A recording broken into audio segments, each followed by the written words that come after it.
What they served up for 40 minutes of footy from late in the first quarter to late in the second was just a debacle, just absolute rubbish. From a player's point of view, it was really disappointing. Obviously let the club down in that regard, and a lot of people are expecting a lot of things from us, mostly our supporters, and I don't think we gave a good account of ourselves. You know, words are pretty hollow, they're pretty meaningless, and it's about actions, and unfortunately you have 7 days to wait until you can do something about it. So you know, I expect that on Sunday. In terms of punishments, I mean, the players have been punished enough, and anyone who thinks they hasn't been involved in football clubs. So you know, I think the players are absolutely devastated with their performance after a really good preparation. So we're really keen to atone. It's too early to judge. We'll be judged on Sunday.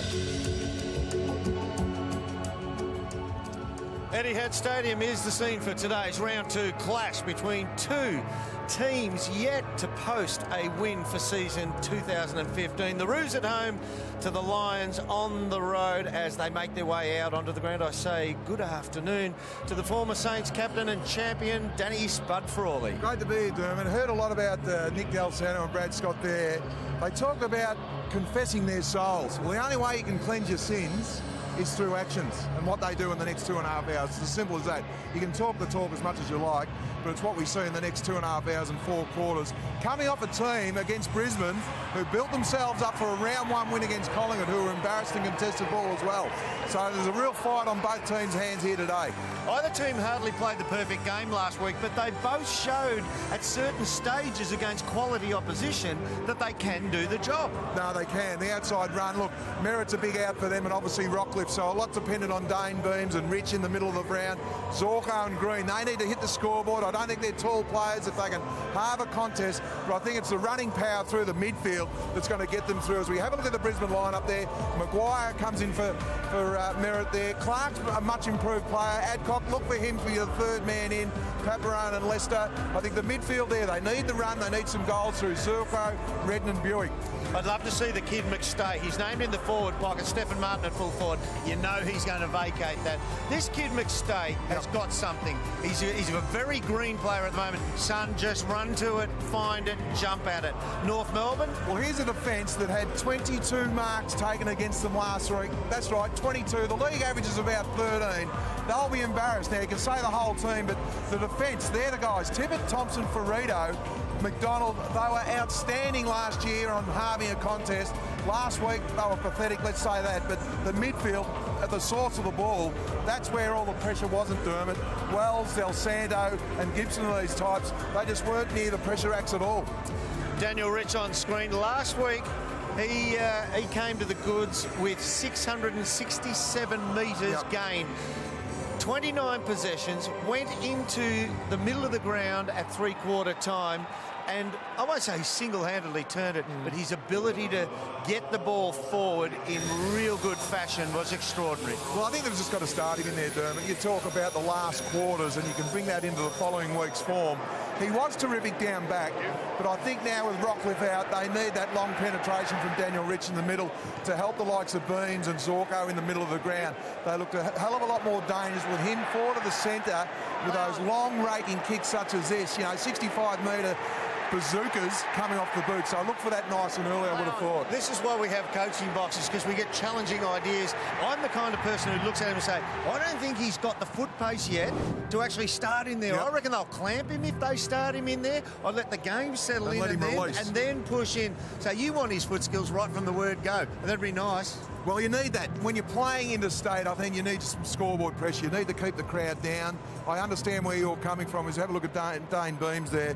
Much recruit, premiership player for Collingwood, Copeland Trophy winner. They need an outstanding game for him, but I'm sure that Brad Scott won't go head-to-head with Beams. They didn't play for the full 4 quarters last week, Brisbane Lions. North Melbourne definitely didn't, but I reckon they might have been stung hard enough, North Melbourne, that they might give just about a full 4-quarter effort today. Oh, there's no doubting that. I think Brad Scott, you could just sense in the interview 20 minutes ago, he just can't wait for this action, and more important than 22 players. We see Stephen Martin and Leuenberger, well, they change in the forward line. I think they need a strong body, long target. About 0 to 30 to bring their crumbing players into play. Absolutely. Well, we're waiting on the toss of the coin here after the break. It'll be our callers, Sandy Roberts and Anthony Hudson, two of the best in the business to take it away from here. You're watching AFL footy at Etihad Stadium. It's the Roos and the Lions.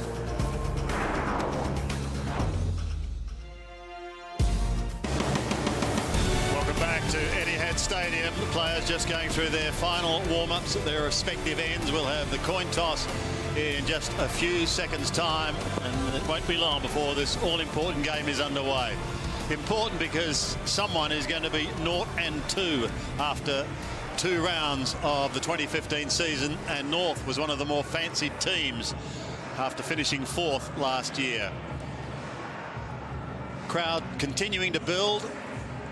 Players are coming in towards the toss now. Andrew Swallow, who had a pretty dark day last week, despite picking up 22 disposals. By his standards, it wasn't a good day. And Daniel Rich coming in to effect the toss. The coin being used today as part of the official Anzac coin collection from the Royal Australian Mint. It's only available with the Sunday Herald Sun, the Sunday Mail and other News Corp newspapers from this weekend. And it is a great way to remember and to celebrate the Anzac story. Looks as though North Melbourne has won the toss, kicking to the Lockett end here at Etihad Stadium. The roof is closed, and we're looking forward to a vast improvement from these two sides after their opening round performance. We've got the best analyst in the game on the boundary line, the 2-time premiership player and all-Australian player from North Melbourne, David King. Welcome again, Kingy. Thanks, Andy. Well, looking at this game from a Brisbane Lions point of view, this could be the best win they've had in years when you think of the star factor that's not in this team today. We know they've got some talent out there, but the players missing, you're talking the calibre of Tom Rockcliffe, who averaged 30 disposals plus in 2014. Pierce Hanley, their most effective ball user off the half-back flank, and they're going to have to learn to live without Joel Paffel and Jonathan Brown, who have since vacated the club. Their best defender, their best glove, who took the best forward every week, and their captain and champion goal kicker over the last few years.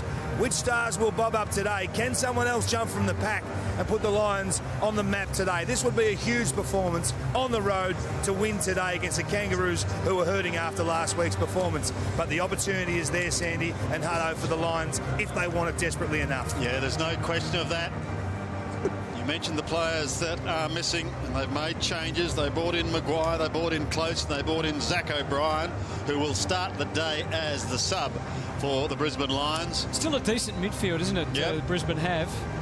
Obviously with Christensen and Beams coming in this year. So we should be still in for a really good battle. Who are you tipping, Spud? Look, I'm going for North, home ground advantage. You expect them to win, but take nothing away from the Brisbane Lions. They built themselves up for a big win last week and were disappointing.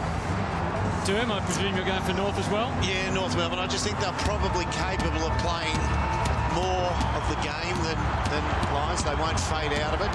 Leuenberger and Goldstein have the honours first up. Big roar around Etihad Stadium, and they're into it. Goldstein gets the first honours, but the glory doesn't last long because the free kick's actually going to Cunnington, and he can set North away. So they get the ball strongly out of the middle. Swallow. Big Ben Brown comes charging out, but that's ignored. Going to go longer. Well, it's tossed right up. Brown's going to, and Petrie are both there to get hands on it. Gibson, timely as he came in, got the handball up, but Beams was able to collect. Use Buick and gets it back again, walking that tightrope along the boundary line. Redden, so they've carried it nicely. Green takes it on the wing, looks ahead, not much on for him. Close, has to double back and then go again as a target on the way through. He waited, Buick, and eventually the leads materialised. Knocked away from Martin, taken by Atley, and the North defence need to steady. Just a little bit of concern there for Goldstein, but he uses Wells, and now they're finally out of trouble. Great work by Thompson. Scotty Thompson's down after play after that intercept. He's in a lot of trouble. Great courage. Atley goes in towards the middle. Now the Kangas a chance to get away through McDonald in towards the 50-metre line. Perfectly picked up now. They've got players running past. Here's Lindsay Thomas. Flicks it with the left boot in towards full forward. Petrie is there, but they come over the top of him and smother it over the line for one behind, the first score of the day. See, if Lindsay gets that kick away and accepts, let's have a look at, he's got a cork thigh, corked hip. Yeah. If Lindsay gets that kick away and accepts that in doing so he's going to be put on his backside, they score the goal. He went for the balk to make sure he didn't get the hit down, and they missed the goal. Redden takes the kick out. He's tucked in the back pocket.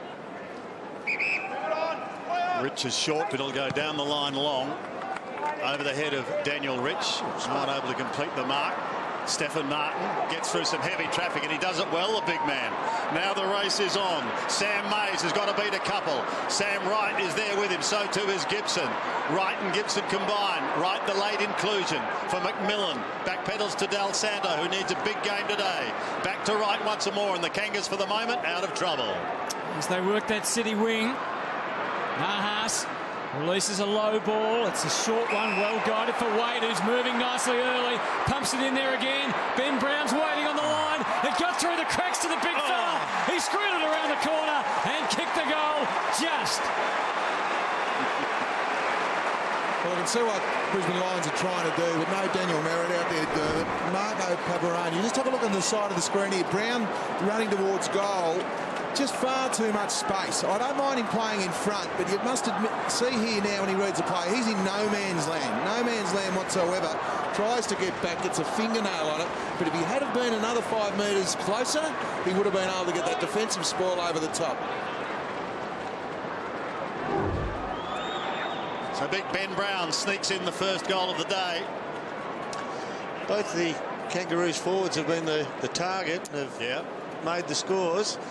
Actually haven't had to do anything. It's everybody else up the ground who've been doing it and delivering onto them while they stand still inside the forward line. Brown, Petrie and Waite all down there, and it's heading in that direction once again up towards the 50. Nahas is going to have to get his skates on. Too quick on that occasion was Taylor. Did well to get it away and push it back now towards Swallow. He gets a cruel bounce. Here's the wrecking ball in Mad Mitch Robinson. Robinson down the wing. Goes long up towards the half-forward line. Green got a hand to it, but that was all. They're close to their 50. Pressure on the defence. This is Wright. Tries to get it towards Ferrito. He was successful. Thompson gets it away once again. In towards the middle to go. No one able to pick it up cleanly. An opportunity now for the Lions once again to go towards half-forward. Leuenberger takes the mark. Still a long way from home. Goldstein on the mark. And Thompson should spoil this. He goes up with a big fist, then Ferrito backpedals towards the boundary line. Trying to keep it in play was Christensen. He's lost possession, however. Back towards Paparone. Couldn't take it on the half volley. May have the chance to go again. He does. He gets the hand pass away. Hurried left foot kick wasn't pretty by close. Still inside 50. Jack Zeeble getting one of his early touches. So too Higgins. Kangas once again steadying it, going towards Waite. Couldn't take it on the half volley. Now he's got to defend. Has he given away the free kick to Justin Clark? Yeah, he has. Really good play from Clark there.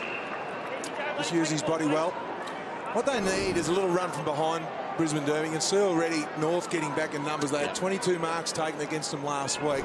They need quick play on through the middle of the ground. Well, the obvious thing to do here is just bomb it long, but I reckon they should be trying to move it around the 50. Just deny. As soon as you say that, Stephen Martin. A contested mark 15 metres out, which is as rare as hen's teeth in this caper. But I just remember when you were calling him a second ago, Sandy, when he ran through half forward and he kicked it over in front of Willie Mays Hayes. His athleticism was extraordinary.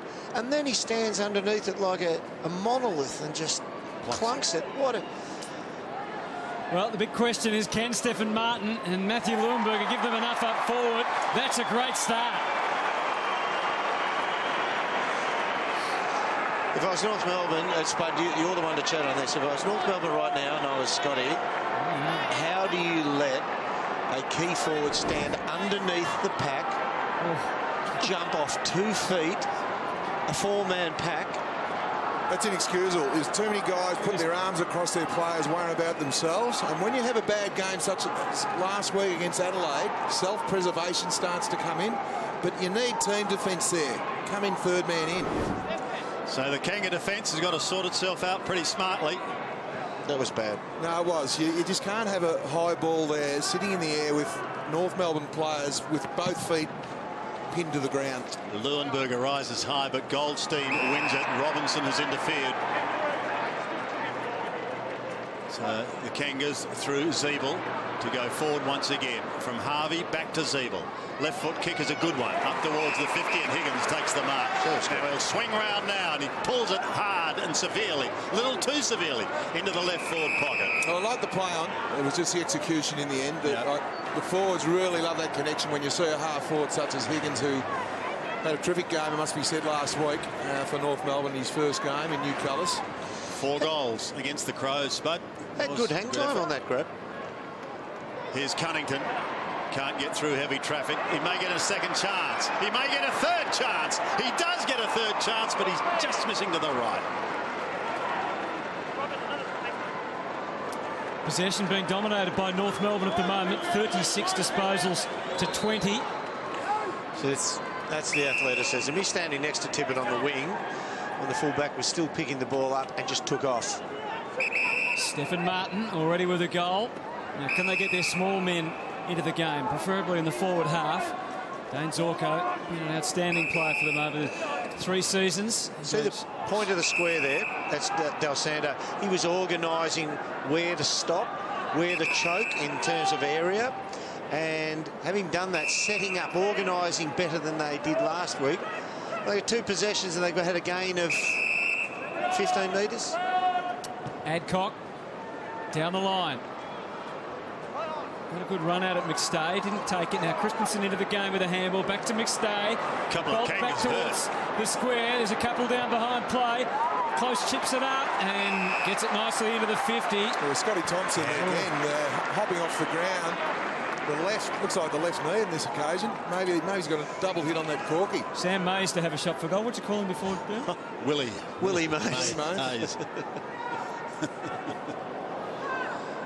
Well, some issues down there. We'll get to Kingy as soon as he can get an idea of what's going on down there with Scott Thompson. Well, that's why there was an extra Brisbane Lions player inside their forward 50 with Scotty Thompson coming off the ground.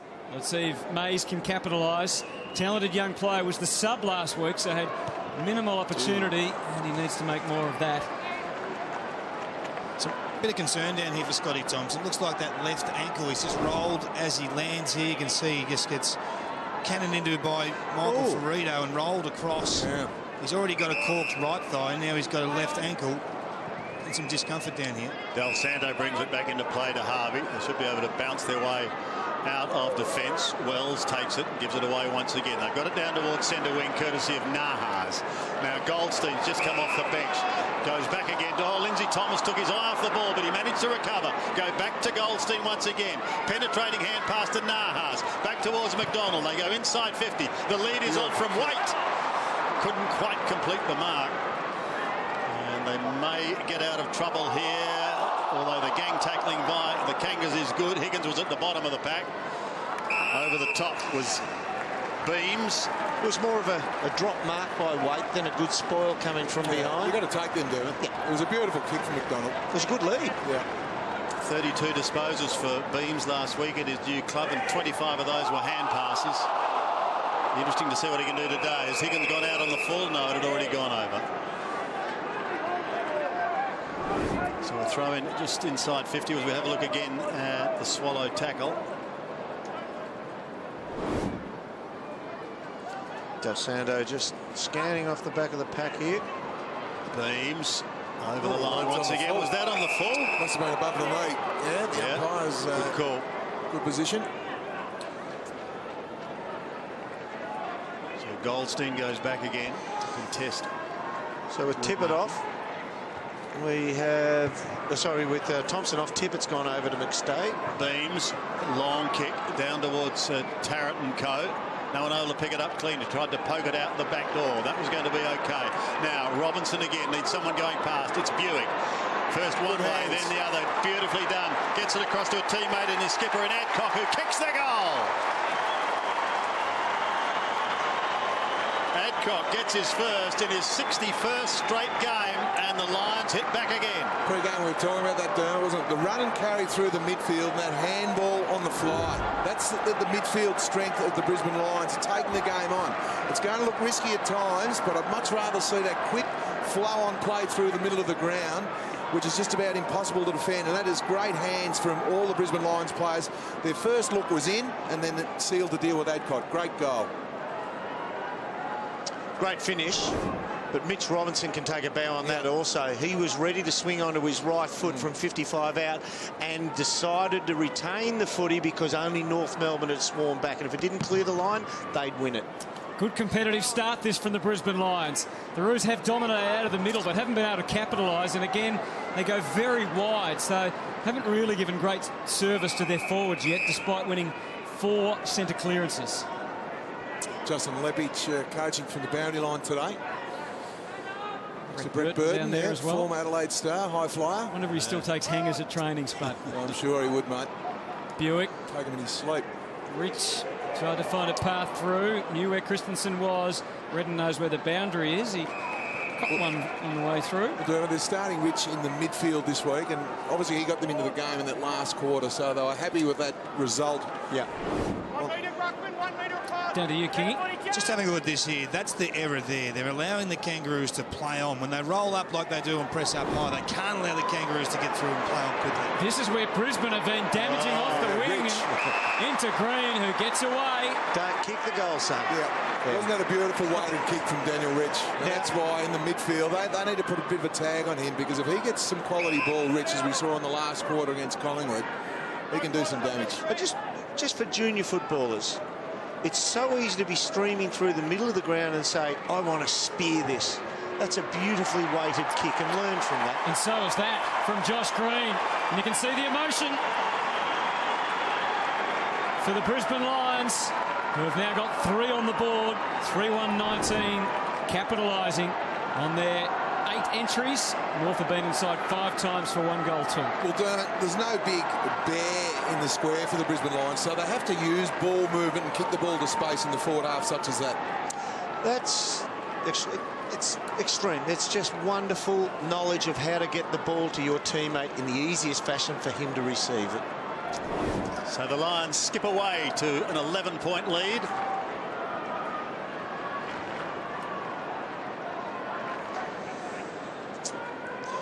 Back in the middle. They're winning the contested ball, which is good too. It's been an area of concern for the last 5 years, and it's 18-13 in Brisbane's favour at the moment. Goldstein, who did well against Jacobs last week. Rich again, belts it out of the middle, over the head of Green this time. McDonald could have almost got a free kick for a tackle too high. Gibson on the outer side of the ground will go short to Nahas. Dropped his head. Harvey's there to assist. Harvey tries to shove out. A la Dustin Martin, ran out of room, and we got a throw. Terrific play from Adcock, though, wasn't it? Did not want to concede an easy possession there. That's what you need from your leaders. Boomer not happy that he didn't get the handball from Gibson. Gave him a mouthful. From the throw-in. Chance for the Lions to go in towards the half-forward line once again. Atley was an effective spoiler. Now he needs assistance, and he gets it in the form of Wells. They bounce it in towards the middle. Now Higgins is away. He's got Turner wide. Turner steadies. Goes with a drop punt. Kick's got to be good, and it is. White takes the mark. He took 2 steps. Did he, or was he falling as he went? Surely Ryan's given him the benefit of the doubt as a fall there. Look, Moose McGuire, he's actually, Goose McGuire, he's actually said, come on, mate, you were off. So White would dearly love a big game today at his new club. He's directly in front, should not miss this. Kicking from 25 metres out. He sneaks it home, and they get one back. White gets his first. Kangas get their second. I know what it's like to be a forward when you need to get on the board really quick. He comes forward here, Clark, and it's those 2 steps forward which doesn't allow him to get back. He's off. He's gone. When you're a forward and you want to be in form, you want to make a surety, and if that means taking a mini risk by playing on and getting to the line and dribbling it, you'll take it. You could mount a good defence either way there, I think, looking at the tape, but it felt instinctively. You know, at the time, it looked like you as could a forward, I know what he was doing. Back to 5 then. And this is a good start, good contest between these two sides. Stephen Martin, they're going to double team them all day. Mitch Robinson all the way to the goal square. Hohenberger poked it down. Now the little Mozzie's going to work. Zorko just couldn't quite quite get enough torsion on the ball to get it to come back. He tried. 3-2-20, plays 2-2-14. No, great play, though. All they need to do is halve a contest, those Brisbane Lions, as you said, to bring Green and Zorko into play. Just bring the ball to ground. How quick the Lions are exiting these stoppages is a concern for the Kangaroos. They're getting such pure clearances. Special comments there from David King, dual premiership player for the Kangaroos. Gibson flicks it out towards Higgins. His hand pass a little errant, but Thomas tidies up with a good tackle to try and open the door for Atley. That's going to be hard, though, with Mitch Robinson over the top of it. Good attack from Robinson. Really good attack there. Tell you what, David King, you highlighted it before the game about the contested footy with Brisbane. They're 23-18 in their favour. Well, we saw what they did last week, didn't they? They kicked 7 goals in a row once they started winning the contest. They're doing it again today. Higgins couldn't take it cleanly. Opportunity for Clark. He can't take it now. Wait once again.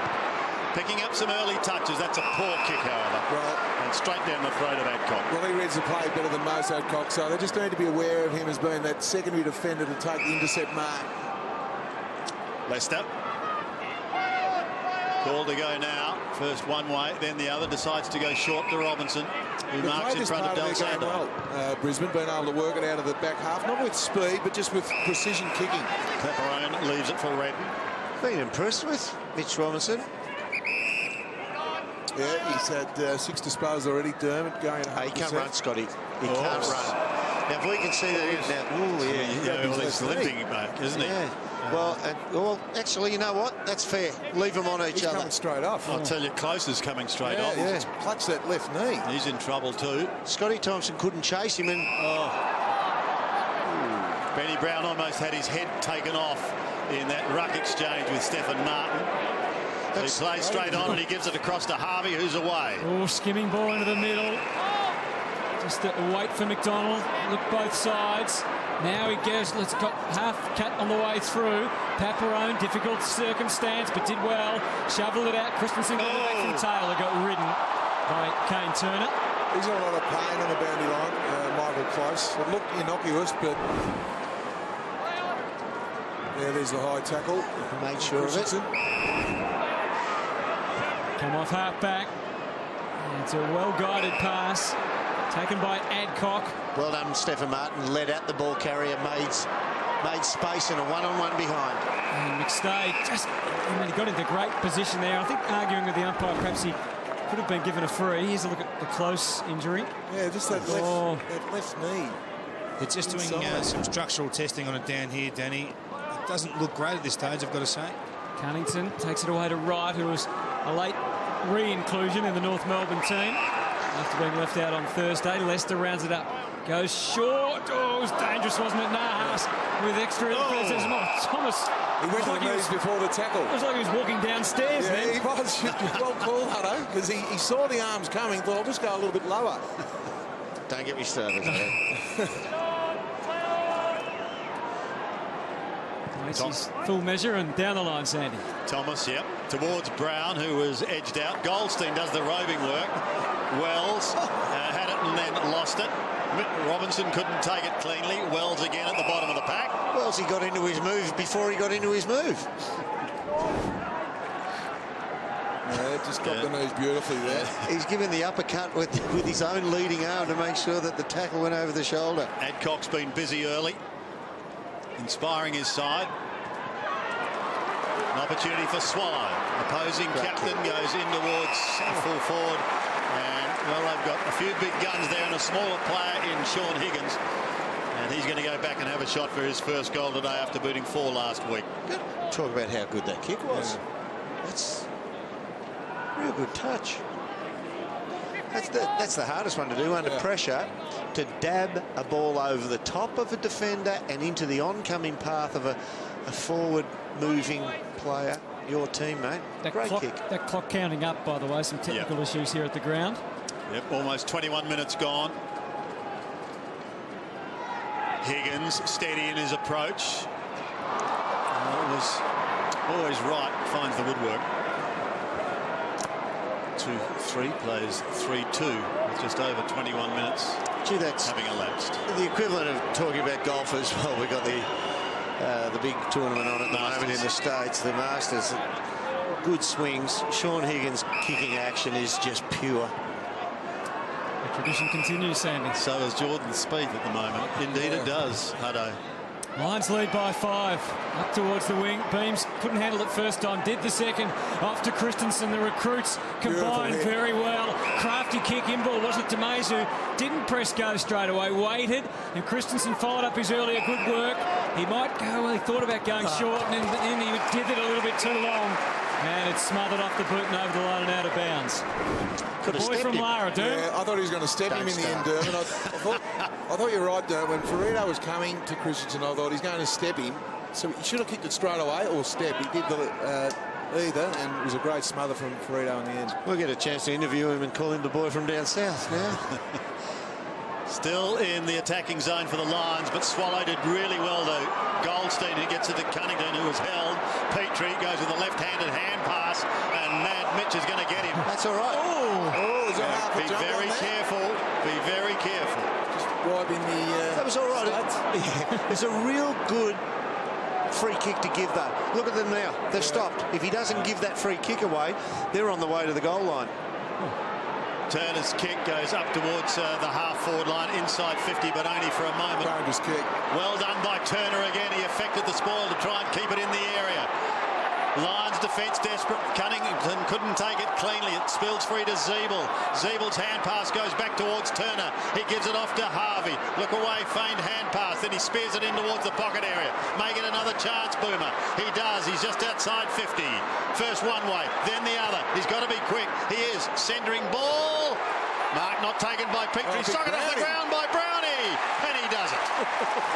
Big Ben Brown. Big Ben chimes again. I was having a look at the boot in the face here from... It was an accident because he didn't know where he was. Accidentally on purpose. But Big Ben Brown crumbed the ball here. Harvey's work was great here, getting it into Drew Petrie. He thought he took the mark, but he didn't. It spilled out. And Brown was just in the right spot at the right time. 3 kicks for 2 goals. Pretty good start from Brown. That was an accidental goal, I reckon. Yeah, it was, no doubt.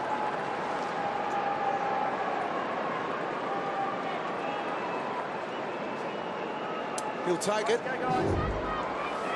Margin is 1 now with North back in front. You'll take the number 52. Normally after your first season in and you've had a few good ones like Ben Brown, you come down from 50, but he's going to live on in it. He'll make it his own, Derm. And Redden tries to forge a path out of the middle, use Buick. And now Clay Beams bought some time, shared it with his brother, and they can get to half forward again. Adcock at the way to wall. Oh! Is that 50? Apparently not. Isn't it wonderful reputation or the lack of one? If that had been, gee, Barry Hall or someone, that's reportable. Beams could well be cooked here. Just still checking that left knee of Michael Close down here as you have a look at that little drive-by from Lindsay Thomas here. I think he missed him. He missed him. Well umpired. Well, yeah. Never doubt him again, Spud, until next time. Yep. Del Santo, he did take one to put his teammate into a better place. Nahas turned around to handball to Swallow, but he was over the boundary line, so he couldn't. Kicks it to Big Ben Brown, and he might get it. He's charging through, but just can't quite get on the end of it. Dragged the ground, Buick. Good pressure here from both sides, and he rides him into the ground. Nahas goes unrewarded. He's an angry little ant. There's Robin. We got 2 losers from round 1 here. Yeah. This is a really good game. Doesn't it? Yeah. Well, contested balls are even the tackling as well, so there's no easy ball to be had out there at the minute. Umpires not playing as many holding the balls as we've seen in some other games. Kingy. David King. There's some uncertainty down here with Michael Close. He's about to come back on the field. They've checked his knee the best part of 30 times, so there's no real certainty there's any issue there, so back out he goes. I hope he's okay. Redden, almost 26 minutes gone in this first quarter. While we got you, Kingy, Scotty Thompson's had 2 hits to different parts of the leg. He wasn't moving all that freely. How's he going? No, he's not moving that freely. He's on mixed day at the moment. He doesn't like to play one-on-one as a rule, Scotty. He likes to be that third man in defender. They may not be getting too much assistance, the fellow back. Good running, Zorko. Yeah, he's got it now, and he's going to put him inside 50. The juggling mark is held. Or was it? Or over? He was over the line at the third grab. and so has not been paid. Yeah, well adjudicated. Yep, that's the right decision, and that's why you want players who take one grab. Thought there was a longer option there to Robertson, but went the shorter one. Goldstein did well to Wells. Back to Big Todd. He's in trouble. Swung into the 360. Could almost lose it. Well, it spills free and goes over the line. Gibson sees it over. He's given up on his day, I think, Michael Close. He's just brought himself from the ground. They're heading down to the rooms now to have another inspection of that knee, but there's no certainty as to whether there's an injury there or a problem there or not at this stage. Thanks, Kingy. Kangas by a point. Wells again goes bang with a barrel down towards Brown. Paparone is right there with him. Paparone recovers first, tries to get the hand pass away, successful towards Clark. He goes inboard once again. An opportunity here for Leicester. Short, that's okay. Christensen takes the mark on the defensive side of centre. He's calling for something. He's bereft of options at this stage, so takes something that'll just buy a bit of time for his team. Goes to Paparone without getting any closer to goal. Go long to Leuenberger. He breaks away from the attention to try. Nearly decapitated him. Jared White gives him a pat on the back after that. I don't mind that. If you're going to make a free kick, make it a big one. He did. Yeah, it wasn't much hesitation there. Beams has done it again in the same spot as last time. This time he gets a free for his worries. As there's a look at I'd like to try and spot one up here. There's a lot of extra numbers here in the forward half. Oh, well done, Jared White. Really well played. Read the play beautifully there. 28 gone, was going to share it with Del Santo. Besides, there's something in the middle he likes better, and that was Zeeble, who continues to work the angle. And here he is again, Big Ben Brown. He's much more than a sideshow today. He's kicked 2 already, and he sets up the pass to Navas, who sold it beautifully. And from 40 out, he puts North Melbourne 7 points up. And now he's happy. He just wanted to get into his own, an area where he felt a lot more comfortable. Let's watch the ball come forward here. Benny Brown, he's been able to lose Paparone a little bit easy in the first quarter here. Just sells that candy because he knows if his man on the mark's 50, he's got a kick from 54. He's got to carry 57 or so, and that starts to get doubtful. He needed to nibble off an extra 3 or 4 metres. So Nahas has his first. As Hutto said, he was a little angry earlier on in the quarter, but that will placate him, no doubt. 7 points the margin in favour of the Kangaroos. Leuenberger and Goldstein, the latter wins it down towards Wells. There's been a free kick being picked up. It's going the way of the Kangas to be taken by Wells. He's responded well, Sand. He's got to dispose on number 9, Daniel Wells. He has, after only 11 last week. But he wasn't alone in that department. Higgins tries to keep the ball in play by doing some heavy body work. He never came up. Found a free kick, and he's done the right thing. And he gets a pat from Goldstein. Yeah, it's clever, and it's a legitimate free kick. You know, I got the bugbear about these types of things. This one's legitimate because he has to go down to pick it up, but he just delays coming up. That is when you do have to take caution as a tackler.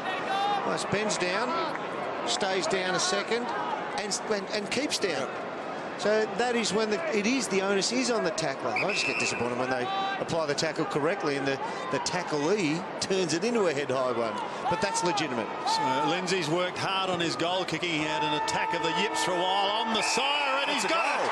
He played on. He's got it. What a goal, a crucial goal for the Kangas right on the siren. Lindsay Thomas gets his first. The Kangas, after trailing midway during that first quarter, have now opened up a very handy 13-point lead. North Melbourne 5-3-33, leading the Lions 3-2-20.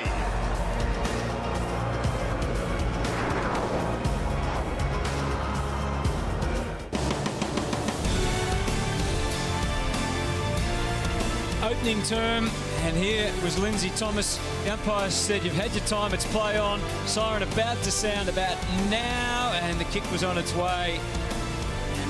Could Brisbane have got a hand to it? Well, maybe a ruckman. Yeah, Leuenberger's ran the wrong side of the post, I don't. Yeah, great kick. As you can see, it was a really good kick, but I reckon Leuenberger had been switched on, he could have got to that Dermot. I'm not sure, but You know, he's on the wrong side. If you're going to be there as a ruckman, you need to be into the goal line, not behind the goalpost. They kicked the last 4 goals of the quarter, North Melbourne, and lead 5-3-33 to 3-2-20.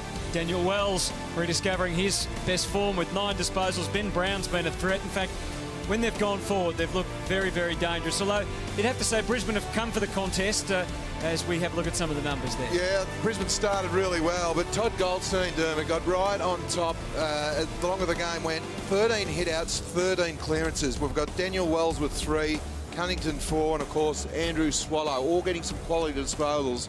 And we saw last week when Adelaide did have any ascendancy against Adelaide, it was through Goldstein's hit-outs to advantage.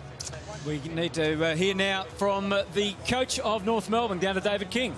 Brad, that was a really solid start from the boys. They're in the contest today. Yeah, it looked good in the contest, and it looked good when we gone forward. A few defensive lapses, which I'm not happy about, but I'm sure we'll get that right in the second quarter. What was your message at quarter time for the Goldstein advantage in the middle there?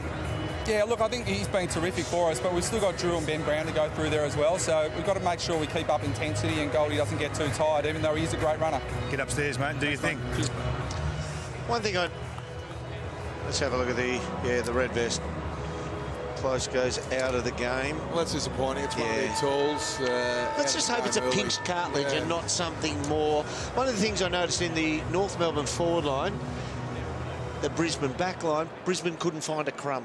When the ball hit the deck, they could not crumb the spoils from the other blokes. It had to roll into space, and they ran onto it. But true crummers, they couldn't get one off the deck. This bloke could. Yeah, the thing I've liked about North Melbourne is bombing to that 30-metre area without big Daniel Merritt there. I think that's going to be a constant throughout the game for the young Brisbane Lions defence to hold out. So second quarter about to get underway. Wells 9 disposals leading the way, and he only had 11 in the entire game last week. Good to see him back in town. Jack Zeeble a little quieter. He had 5 in the first term.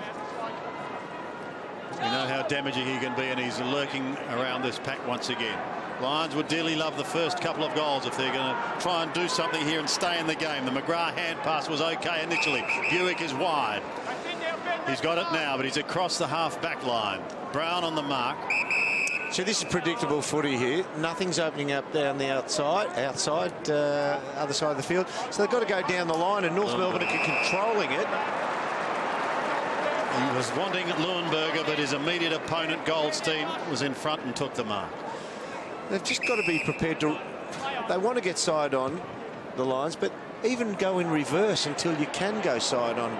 Brown was the target. Del Santo through. Swallow sockers off the ground. Bang! Down goes Adcock. He's crunched. But okay, Swallow's over the top. So just about on the 50 for the Kangas in the attacking zone. Goldstein again leans on Leuenberger. First to it was Cunnington. He threw it out to Sammy Wright, who said, "Thank you very much. I'll kick it down to the half-forward line, and Waite will take the mark." Too big, too strong, unfortunately, on that occasion. The kick was perfectly weighted, and that's, excuse the pun, because nothing you do here. See, watch this. Oh, Billy Slater would be quite pleased with that. That's as good as you can get. So Waite for his second. And this is doing his confidence the world of good. Kicking from 42 metres. Starts at left, swinging back. And no problems at all for Jared Waite and for North Melbourne. They stretch their lead. 6-3, 39 to 3-2, 20. Well, just the big body of Waite versus Justin Clark. We can see here the starting position on Clark wasn't too bad. I'd be preferred just to shoulder in front of it or get boundary side. As soon as that kick was left the boot, he was always in trouble there. So just the bigger frame of Waite versus Clark. Clark followed in his footsteps too. He did. He trailed in the too ball much. Came back to where Clark actually was, starting position.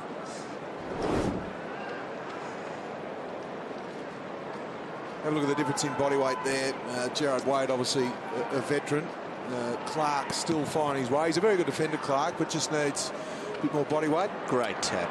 And they're heading forward again. Swallow. Just minimal kick is all that's required for Nahas. Peers into the 50. Lindsay Thomas is buzzing around, but he's going to take a little bit longer to get there via Zeeble. He speared it onto the chest, and Higgins couldn't help but take the mark. We are in the dangerous part of the game here. Yes. They could go out the back door here, or they could really dig in and just put up the wall and stop this happening right now, and they'll stay in the game. If they don't, we're looking at triple figures. Well, Dermot, your first point was the one. Goldstein's hit to advantage already puts Brisbane on the back foot, so they need to adjust in the middle of the ground. You've got a dominant ruckman at the moment in Goldstein. They need to react, Brisbane. Sean Higgins missed his last shot for goal, hit the post. Watch the action. It's working its way across for a behind. Pulled it, but as an action, as a kick, that is pure. Just take a silhouette shot of that and show it to kids and say, look at the balance, look at his shoulders, hips are square. Beams looking for Redden.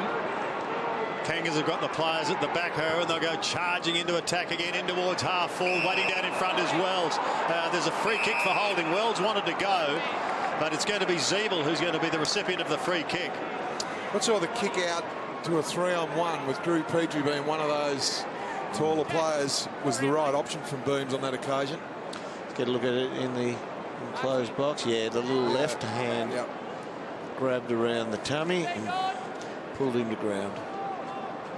Jack now playing his 102nd game for the club. That crept up quick. Yeah. Kicks on its way. That looks a better kick than the one we saw 30 seconds ago. It is. It's another goal, and the signs are now becoming very ominous for the Brisbane Lions. Well, they are. It's 15 clearances to 8. And there's, some scrubby clearances, but the top Goldstein, we see the free kick here against Sorko. Just that left arm dragging Zeeble down was definitely there, but Goldstein's hit-outs to advantage are dominant. And when Brisbane have got the clearances, they've been high floaters, but there's been a clear free running play in the middle of the ground when Goldstein gets that hit-out to advantage.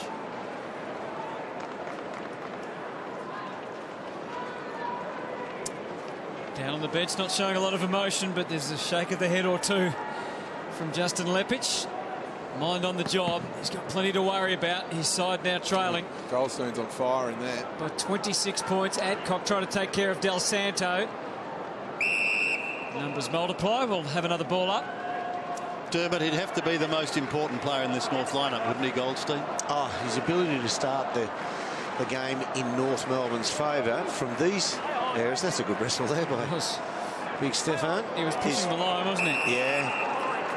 I mean, midfielders, talking to some of the current day midfielders, they say, the difference between roving to a 0-all draw and a winning ruckman are poles apart. Yeah. Martin tries to engage early. He did well, protected the space, got it to Adcock. It's high. Give everyone a run and jump at the ball. McStay tried, but Ferrito didn't really need to jump. Well, it was a good setup from North because they had Thompson free, and that's a real win for Brad Scott and their coaching staff when you've got Scotty Thompson free in their defensive 50. Ferrito, fingernails to it from Goldstein was enough to affect the play.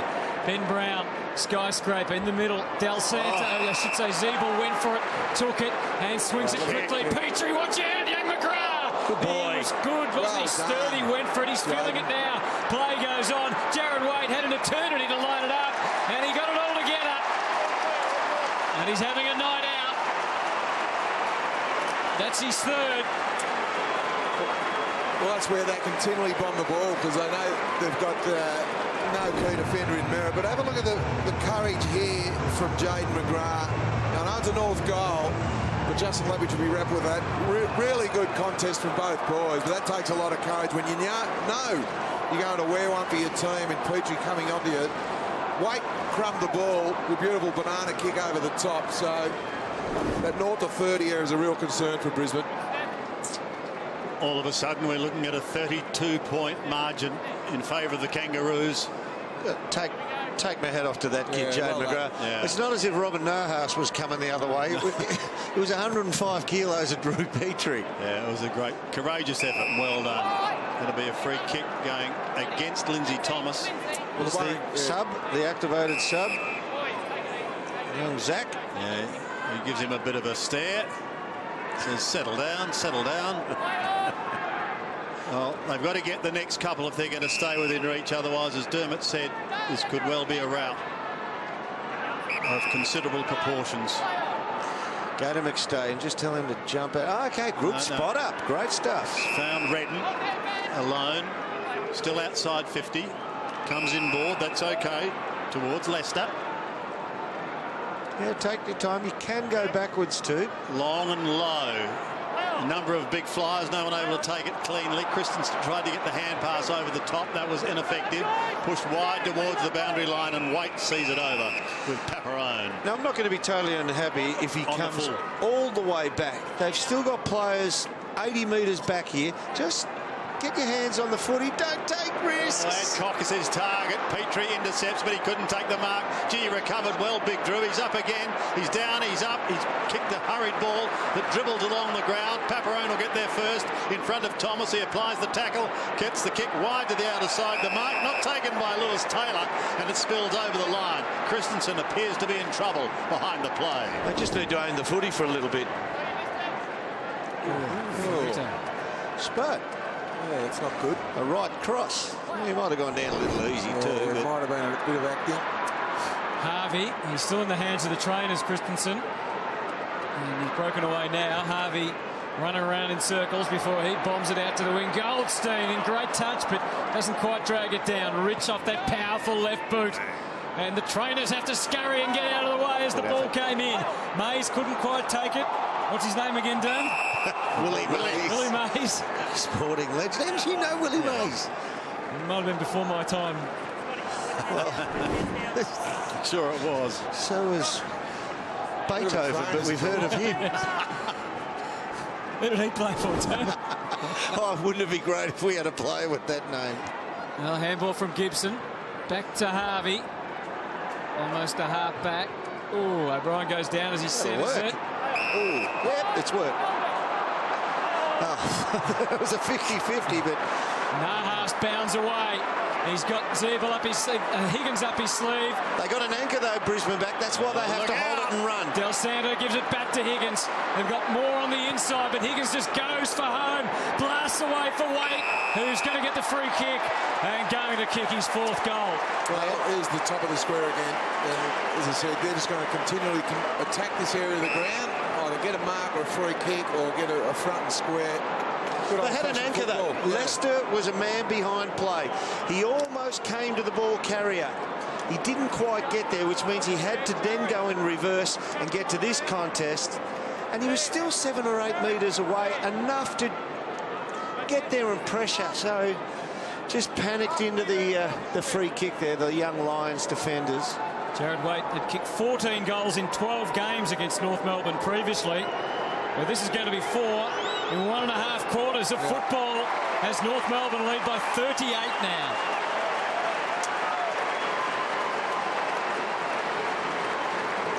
Yeah, Waite getting his 4th goal. Terrific play. Here's Nahas getting the free kick. Yeah, it was definitely over the shoulder there from Adcock. The umpire in the right position, and that's where the counter-attack started.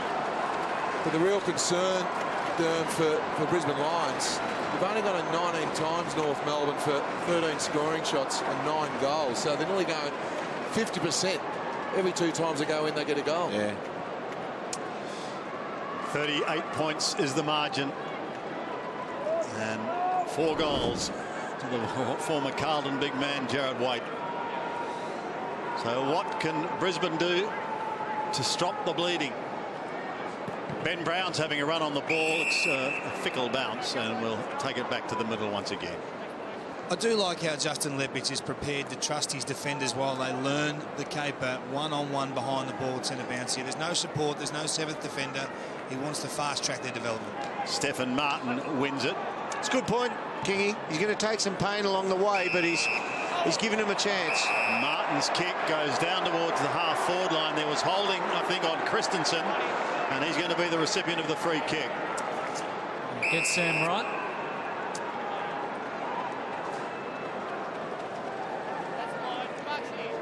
Alan Christensen, the former Cat, wastes little time. 35 metres out. Drop punt's on its way, and it's good.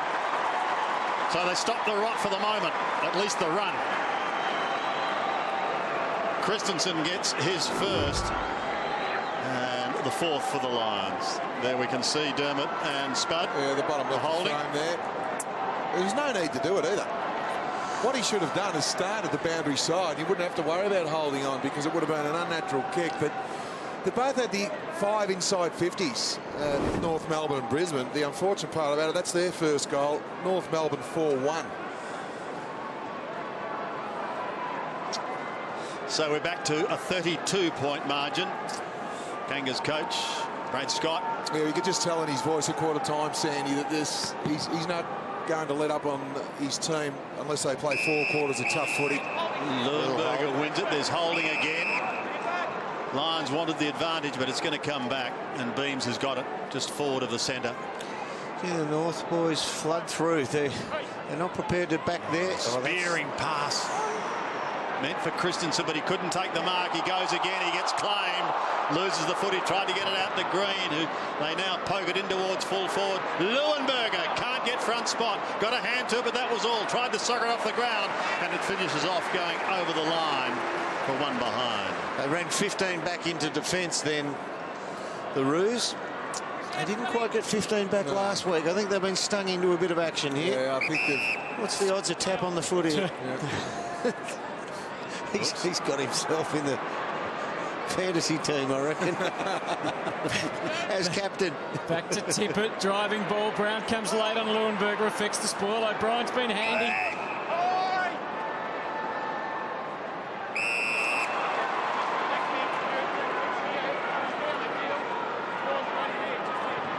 It's going to be Brisbane free to Leuenberger. It's coming back. No, he called it a down the field, was it? Because it was a handball after he did it. Yeah, so it only went a couple of metres down the field, but that's the rule. Pull the kick. Yeah, he did. Gives them a chance to run at it. Mays was surrounded by Roos, and the behind is conceded, and the margin is back to an even 5 goals. What was Willie Mays? His specialty was stealing bases, wasn't it? Yeah, I think you're right. Yeah. I think you're right. He needs to steal a few goals here. A legend, no doubt, in America, that's for sure. Ferrito gets the hand pass away. Kangas have got the numbers maybe to clear towards Gibson. He takes the mark, plays on to Nahas, who's picking up plenty of it in this second quarter. Nahas goes down the line towards Cunnington on centre wing. Cunnington couldn't take it. Turner is there with him, but now they've got a problem. Clay Beams goes to ground. And they all stack on top. Jump off him, says the man in control. Kane Turner's at the bottom of the pack, and there'll be another bounce. Well thrown up. Leuenberger wins it, but puts it straight down the throat of Higgins. Now Higgins heads towards Petrie territory. He was forced almost to defend, and now the Lions have to. Zach O'Brien's hand pass put his teammate under a ton of pressure. It's held, said the umpire, and we'll have another ball up. As Matty reluctantly gives away the football. Matty Maguire. Higgins opened up well for Wells, who volleyed away from Robinson. Rich put the head down, but he was down, but he just made sure he kept it down and kept running forward. And they need him into the play, Rich. He's only had the 6 disposals. Takes it out to Beams. Time to assess. Green points to where to put it, and that's exactly where he placed it, but Green couldn't quite get the grip on it. And Wright stumbles his way over the line. Now watch this. Puts the head down and keeps going. Well, he's ducked the head there. Yeah, that should have been play on. I agree with Brad Scott on that occasion. Ball back into play again. Goldstein got the first hands to it. Hard to get out of there. Andrew Swallow leading the way nicely for North so far. He's had 8 disposals, put good defensive pressure on. Yeah, the tackling pressure's been superb from North. 26 tackles to 15 in North's favour. Brilliant handball threaded through to Higgins. Now it opens up Turner. A fumble though. He's caught one. That's the getting value for money free kick. Yeah. They're away if they didn't hold him up. So professional free kick. Wants to give it quickly. In the end, he's happy enough to flick it around the half-back line. Ferrito. He's got Tippett out on this side. He looks further down the line. Waite making a strong lead. Full of confidence now. And he'll get that one just before he disappeared into the crowd. Jared Waite pops it over the top. And Zeeble, they're running him up now, North. No, that's Audrey checking. He's got a midfielder running forward on his own. Mitch Robinson, he's got to show better leadership. I was wrapped with his first quarter. He went for a spoil before down in the back pocket. He missed the ball and kept going past the drop, and the North Melbourne player turned around and played on. He's got to take the ball, but one thing is for sure, if he doesn't get the ball, he's got to take the body down. He completely unguards the mark for a play on. Beautiful. Yeah, flowing kick, wasn't it, from Jack Zeeble? North's 10th goal on the board, his second.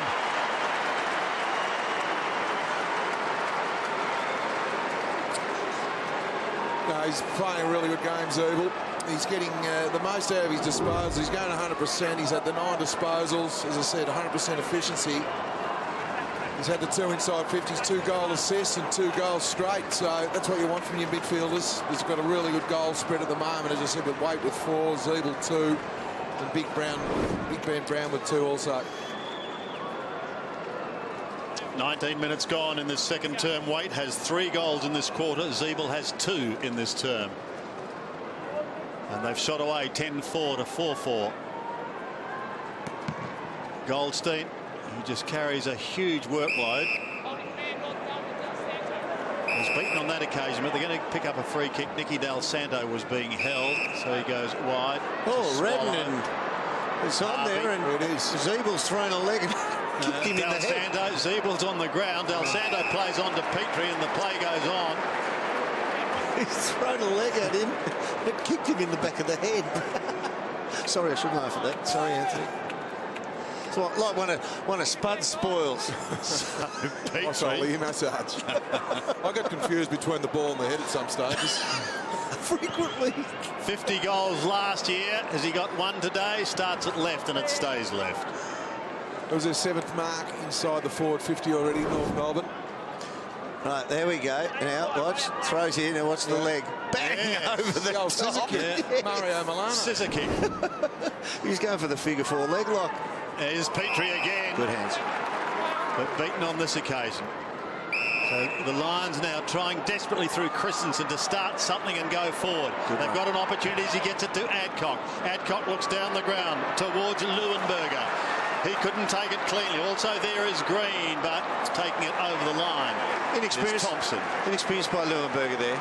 They're running back with the flight. What he has to do is make out he's making a real attempt, coming back at the footy. They're running with it, and he just needs to contact the body and make it, even upend himself in an acting mode, and it's a free kick every time. Play on coming up. Well, you can, but you can't come level on the mark. You've got to be a half pace at least back. You just can't come up level with the man on the mark and shepherd him. You have to be a metre or so behind. Sam Wright tries again. Up to the wing. Petrie did the work to allow Goldstein to mark. It was really well done by Drew Petrie. Kept Martin away from it. Yeah, 2 big bodies. They just got a bigger frame at the moment at North Melbourne, the older bodies. Combined nicely. Del Santo takes it. Lindsay Thomas down the line says, clear out, give me some space. He goes shorter instead to Nahas.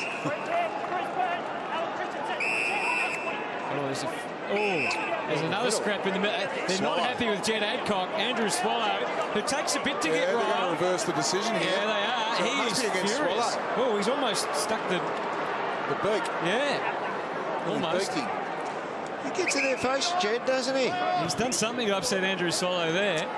Kick goes into the pocket meantime. And they're able to control it out of defence. Ferrito just changed his mind at the last minute and finds Nahas, and they're away again. Indeed they are. He goes back to Ferrito. He goes down towards Lindsay Thomas. They're away. Big Ben Brown is on the end of it. He's on the 50-metre line at the moment. He's got a player running down in towards goal, and it's Petrie.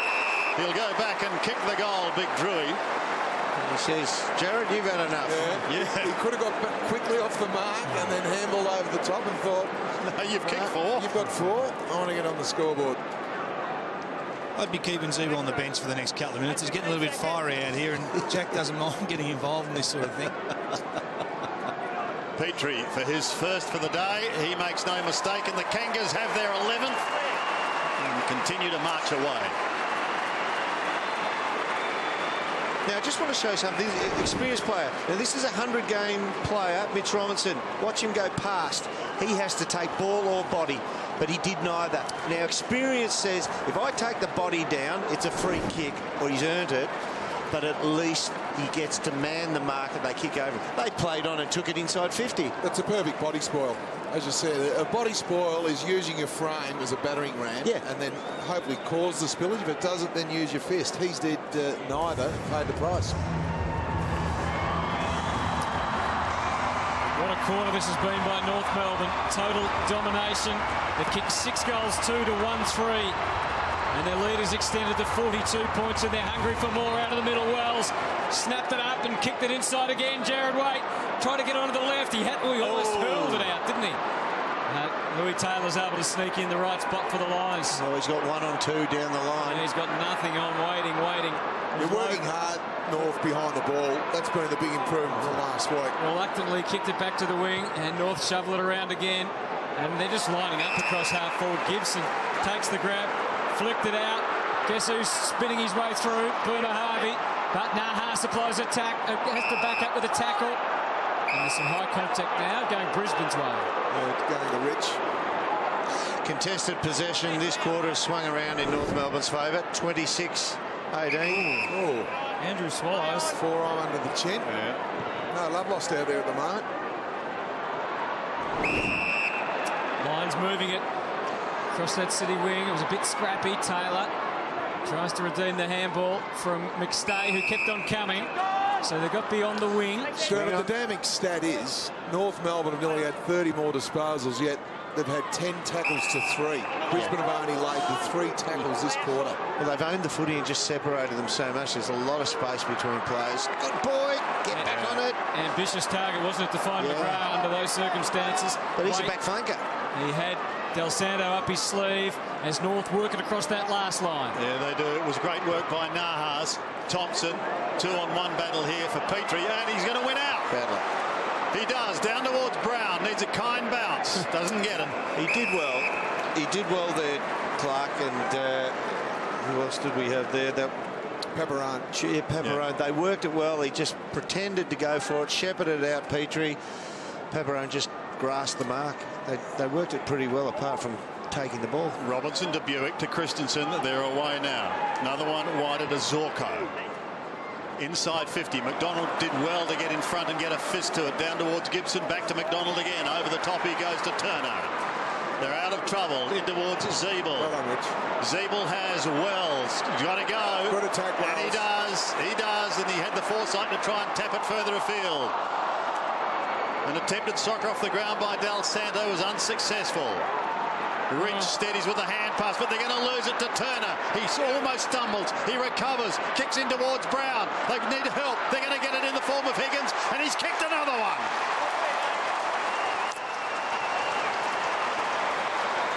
No, they're on fire this quarter. Both sides have had the 12 inside 50s, but it started from Daniel Wells. Have a look at the attack here. Have a look at this. Just lowered the shoulders, kept his eyes on the ball, and then hit the ball out into free space. That'll be shown on the positive review tape tomorrow morning for Brad Scott. Pepperone is showing fatigue. Yeah. He's a 20-year-old playing on a 6'7" now. He's about 6'3" himself, but he's looking tired.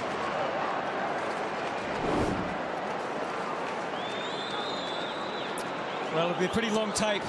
The positives for North Melbourne at the moment. There's no doubting that, Hutto. And it started with that, as I said, the attack on Wells, the loose ball there was terrific. One of them. He knew he was going to wear one for his teammates, but it created a goal. That's what team footy's all about. One of the positives might be Shawnee Higgins' hairdo as well. Yeah. That's extreme. That's 7 goals to 1 already this quarter, and it's building all the time. Turner's kick was smothered. Louis Taylor did well to get back and provide some much-needed assistance. Paparone with a bit of a slapdash kick. He didn't have much on offer. It's rounded up nicely by Wells, who winds into another long bomb. Jared Waite's in amongst 2 lines, and one of those was able to get back and take the mark. Justin Clark. Oh, well done. Back himself in there. That's where the ball's going all night, 0 to 30, because of an undersized defence. He did well in Clark. Backed himself in. One of 3 lines, only 3 lines to play every game last year, Clark. Kicks it out to the wing. He had some targets that time. McStay took it, shoveled it out, and now they can run O'Brien. It was a good rise by McStay there, wasn't he? Got up very high over the pack. Redden uses Leuenberger. And again, they've got to the wing. They've been inside 50 12 times in this quarter, but unfortunately it's only resulted in 1 goal. Yeah, when I said before, you said smallish target, Jaden McGrath. He's a back flanker, but he ran the length of the field to try and get into space. So don't mind that as long as they keep trying to. If they make a mistake, make it a positive error by trying to do something, make something happen. Redden tries to hit up Martin, but North doing the hard things, not just the glory stuff. And the ball sent by Tippett over the line and out of bounds. 28.5 minutes gone in the second quarter. Been dominated by North Melbourne. Leading by 8 goals and looking ominous to try and stretch it. Higgins ducked his head. He lost it. Adcock tried to get it out. That was effective also to Zorko, who's trying desperately to get in the game. Christensen wide. Draws the player, then affects the handball. They're still running on, but the hand pass was poor. Now Harvey's going to tidy up with Gibson. Through they go to Ferrito, off to Del Santo. There's been a whistle. 50 metres. Michael Ferrito's going to get it. Why wasn't advantage paid? It's 50 because he was held up after he disposed of the ball. Okay. I think they'll be happy with that, Brisbane, because they were out North Melbourne. It brings Ferrito to within 60 metres, but he just goes wider. McDonald, who goes with a left foot boomer in towards full forward. Paparone at the back, couldn't complete the mark. Now he's got to try and defend. Zeeble can't get it out. And the lone Brisbane defender in Paparone has the free kick. Almost 30 minutes gone. He gets dumped after he took his kick, looking for Redden. Instead found McDonald. Gives it off to Nahas. Centering kick in towards half forward. Was aimed at Zeeble. Bounces down to Thomas. He's in trouble. Beams has got him. That's Clay Beams. Had a look at that after he got dumped. It was young Kane Simpson who put him on his ought. Kane Turner. He hurt himself. Yeah, he did. He took the wind out. He's still down on his haunches in the top right-hand side of the screen. Like a stick insect. Mitch's kick is smothered. Goldstein tries to get it out. Zeeble goes to ground, courtesy of Rich. Robinson is in there as well. And once again, the umpire will take charge. 30.5 gone. North Melbourne in total control. They are, Sandy. They lead now by 48 points. Dominant quarter. Jared Waite's helped himself to 3 in this term to make it 4 for the match. There's some hanging on there. Free kick goes to Ben Cunnington. There's no surprise where this will go. Good spotter. Lindsay Thomas gobbles it up, 35 out, plumb in front. Great spotter. Yeah, it was a really good spot. You can see the zoning defenders for Brisbane. They actually left the most dangerous hole open. They were either too shallow or too deep. That 40-metre area, as we see on the bottom of the screen. Beautiful hit. Given a little bit of time to actually determine the type of kick he wants to make, he's a lot better deliverer of the ball than people give him credit for. Yeah. So here's Lindsay Thomas. 8 for the quarter. Yeah, it's a good quarter of footy, isn't it? Dominant, the Kangaroos. Yeah, it's 8 goals too as well, Hutto. So it's been accurate kicking for North Melbourne. The clearances this quarter 10 to 7. It's the clearances to advantage. I'm with you, Dermot, with Ben Cunnington. We know he's hard in and under, but that was a beautifully weighted kick. Because we always see him hacking. Yeah, we always see him hacking the ball forward from being in and under and the likes, and creates a picture in your mind. But he's better than that. So 2 now to Lindsay Thomas as he joins the growing list of multiple goal kickers. Siren can't come quick enough for Brisbane. Over 32 minutes gone in this second quarter. Goldstein and Leuenberger once again in the middle, and there is the siren. Much to the relief of the Brisbane Lions players. Toddy, a wry smile, but boy, he's done his job. Mitch Robinson having a word with the umpire, but at a half-time, after a thumping quarter, the honours all with North Melbourne. They lead 13-5, 83. The Lions are 4-5, 29.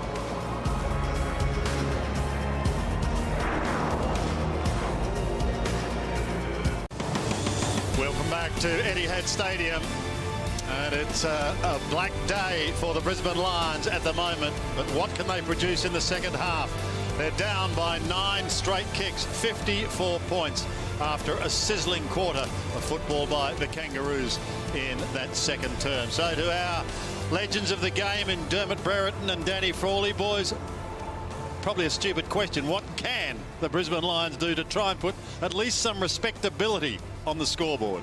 For me, they've got to get their hands on the footy and try and retain it a little bit. They've given it back to North Melbourne too easy. These ball has just been too hard to win today to give it away easily. And they just have taken the wrong options, gone to 2-on-1, not in their favour when they've had it.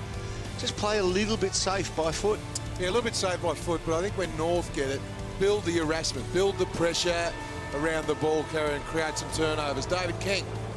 Well, the Kangaroos, for mine, boys, were embarrassed last week with their performance, particularly in the contested possession stakes, and their leaders have amped it up today. They've tried to get this younger group to follow them, and Daniel Wells was the one player for me, the one leader who set the tone with that low ball spearing in halfway through that second quarter there. They want to put this game to bed very early. Third quarter then from Etihad Stadium. And this time Stephen Martin's chosen as the man to go up first for the Lions. Beam's got a half handball away, but Swallow more convincing as he used Zeeble, and they're inside again. Solid enough defence. But here comes Ben Brown, hits it hard. Popped it back in spades. Looks like Mason Wood's into the action. He's got the handball away. Zeeble skies it to full forward. Wait, oh, he got sat on. Swallow off the left.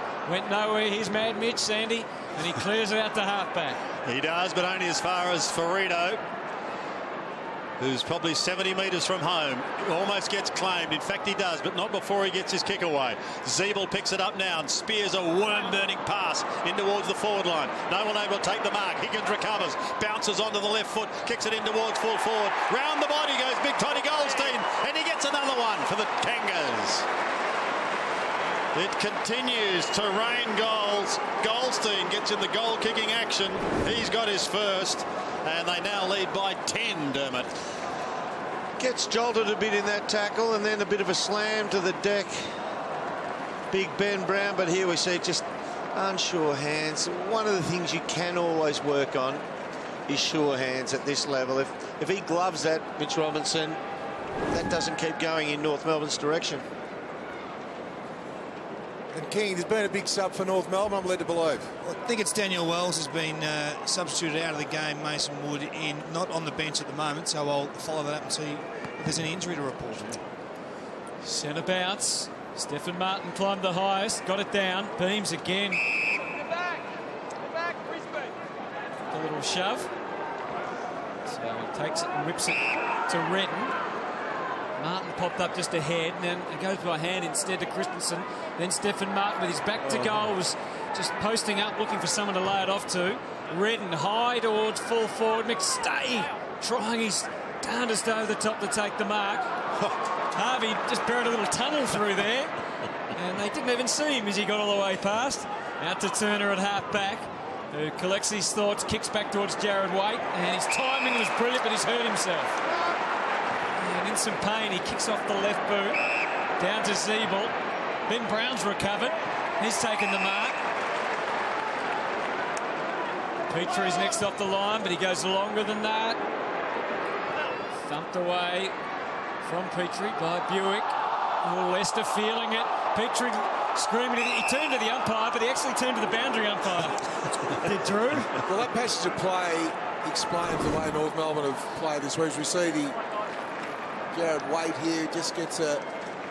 Not sure what happened. Yeah, left arm to the rib cage. Yep. He ran into it, really. Redden couldn't take it cleanly. Waite again holds it for a considerable time. Adcock out of bounds on the full. We saw that last entry for Brisbane. midfielders back for North Melbourne, run and gun, because they've had 217 disposals, 112 kicks, 105 handballs, so they really ran the ball through the middle of the ground tonight, North. Turner 55 from home to the top of the square. Ben Brown tries to get a run, but all too late, and Rich takes it virtually unopposed. Knocked it on his collarbone. Yeah, there's not a lot of connection there between Waite and Brown. Oh, dear. A slip at the crucial stage, but they've got backup support. Zach O'Brien's hand pass was effective. Stephen Martin goes laterally once again. They're out of trouble to Redden. Flicking it up towards Christensen on centre wing. May run out of room. Pressure from Ackley. And he takes him over. Now, there's the problem. Kingy. I think he's fine. It's just a management issue, I think, for Daniel Wells. He had a checkered pre-season this year after a horrible injury run in 2014. So I think that's a management issue there, just ice on the Achilles. He didn't look happy. He didn't look happy at all, did he? To Gibson. Here comes Ben Brown, but in front. Great grab. Jared White, he's having a good day. That's his best one. Yeah. That's his best grab above head. Well, they've been coming off the boot beautifully. He read it well there. You just see he's trying to feel for the body and then takes the ball at its highest point. That's a terrific contested mark. He's kicked 4. 3 of those in the second quarter, 1 in the first. Could end up with a 7. Looking to make it 5 here.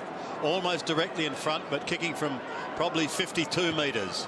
The drop punt's on its way. It's a good-looking kick. Just saves the post. And the one behind. But a good day for the big man in the number 30 strip. Jed Adcock takes the mark. And the exit strategy for Brisbane, what is it? Maybe short to Zorko? Don't mind this. It's North Melbourne. Now, he's got to be prepared to be brave enough to kick it almost deeper into the opposite back pocket if he can spear it there. Because he's going to get picked off down the line here. Well, he's hoping McStay can leap up and take it. Well done. It's out of bounds. Boundary umpire Ferrito took the ball. And this, now that they've forced them to kick down the line, this brings Goldstein into play again. Big numbers coming off the ground while play happened to be near the bench. Redden's had 17 and Gibson 17, the most possessions on the ground. Oh, well worked. Well done, Martin. Martin went solo over the top. O'Brien, he's got himself into the thick of things, and he might have worn one there. Doesn't get a free for him. Yeah, could have been a little stiff to get one too high. Goldstein and Martin again. Goldstein with the left hand, but Robinson was taken out of it. He was going to go third man up, and Zeeble was trying to guard him out, but was just a bit overzealous. Yeah. So Mitch goes wide, finding Redden. Still a long way from home. Some confusion as to where to go. Eventually wobbles it onto the left foot. It wasn't pretty. Gibson got a hand to it. Nicky Del Sando's waiting down. He gets absolutely crunched. Robertson goes storming through. Comes out even wide and out of Zorko. Zorko has a pop shot at goal, but he goes right across the face and just sneaks it in from behind. I think from a Brisbane point of view, lads, it's easy to look at the scoreboard and say that they haven't performed, but their gains or their wins are different to what the scoreboard's all about or the wins and loss sheet's all about. They just need games in these kids, and to see a couple of things, a couple of moments from them doing. No, there's no doubting that, Kingy. I think that with Justin Leppich on the bench, and I think that's all about the younger team being down there as a senior coach, just to keep them focused, keep them in a positive mindset. I don't think it's such a bad thing having your senior coach down when you're playing away. And as you said, you've got such a young team in without their stars in Rockcliffe and Piers Hanley and Big Source Merritt. Thompson's kick. A free kick goes to centre wing. Goldstein picks it up now. Has time to have a look and then says, well, I'll take the kick myself. Petrie's the target. Picks it up nicely on the bounce. Gets the hand pass away. It comes to Zeeble. That was from Gibson, who's been very, very busy. He finds Naha, stabs it in towards half forward, and once again, Petrie marks. But Mason Wood... They're everywhere at the moment. Look at this, but he dropped it short.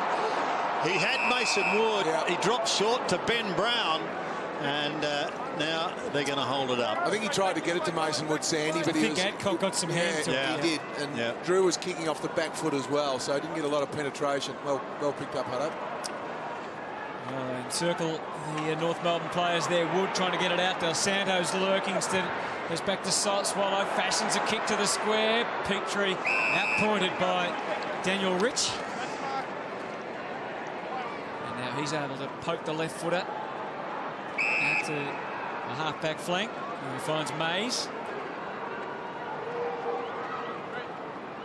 And just gave Del Santo a little bit of a glimpse there, and he's able to take the opportunity to knock it over the line. They've shut off their exits out of the back line very, very well, North Melbourne.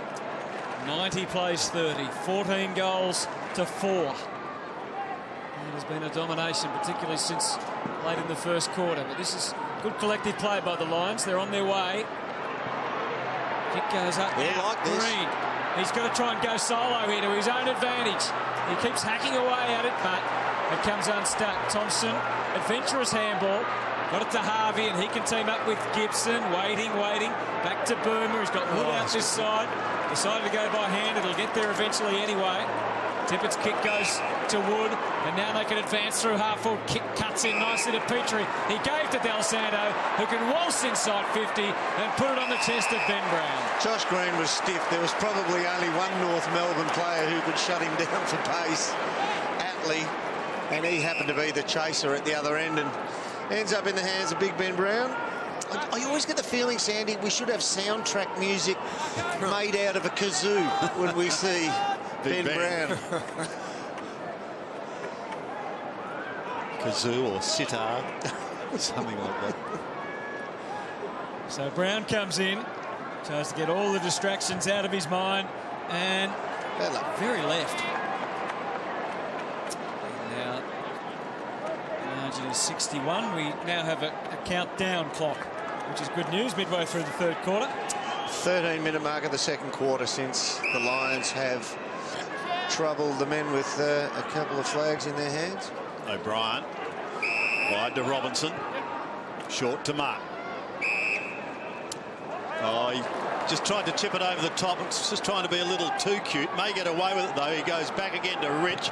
Rich hurriedly gets boot to ball. It's a penetrating kick down towards the forward line, and an excellent spoil by McDonald.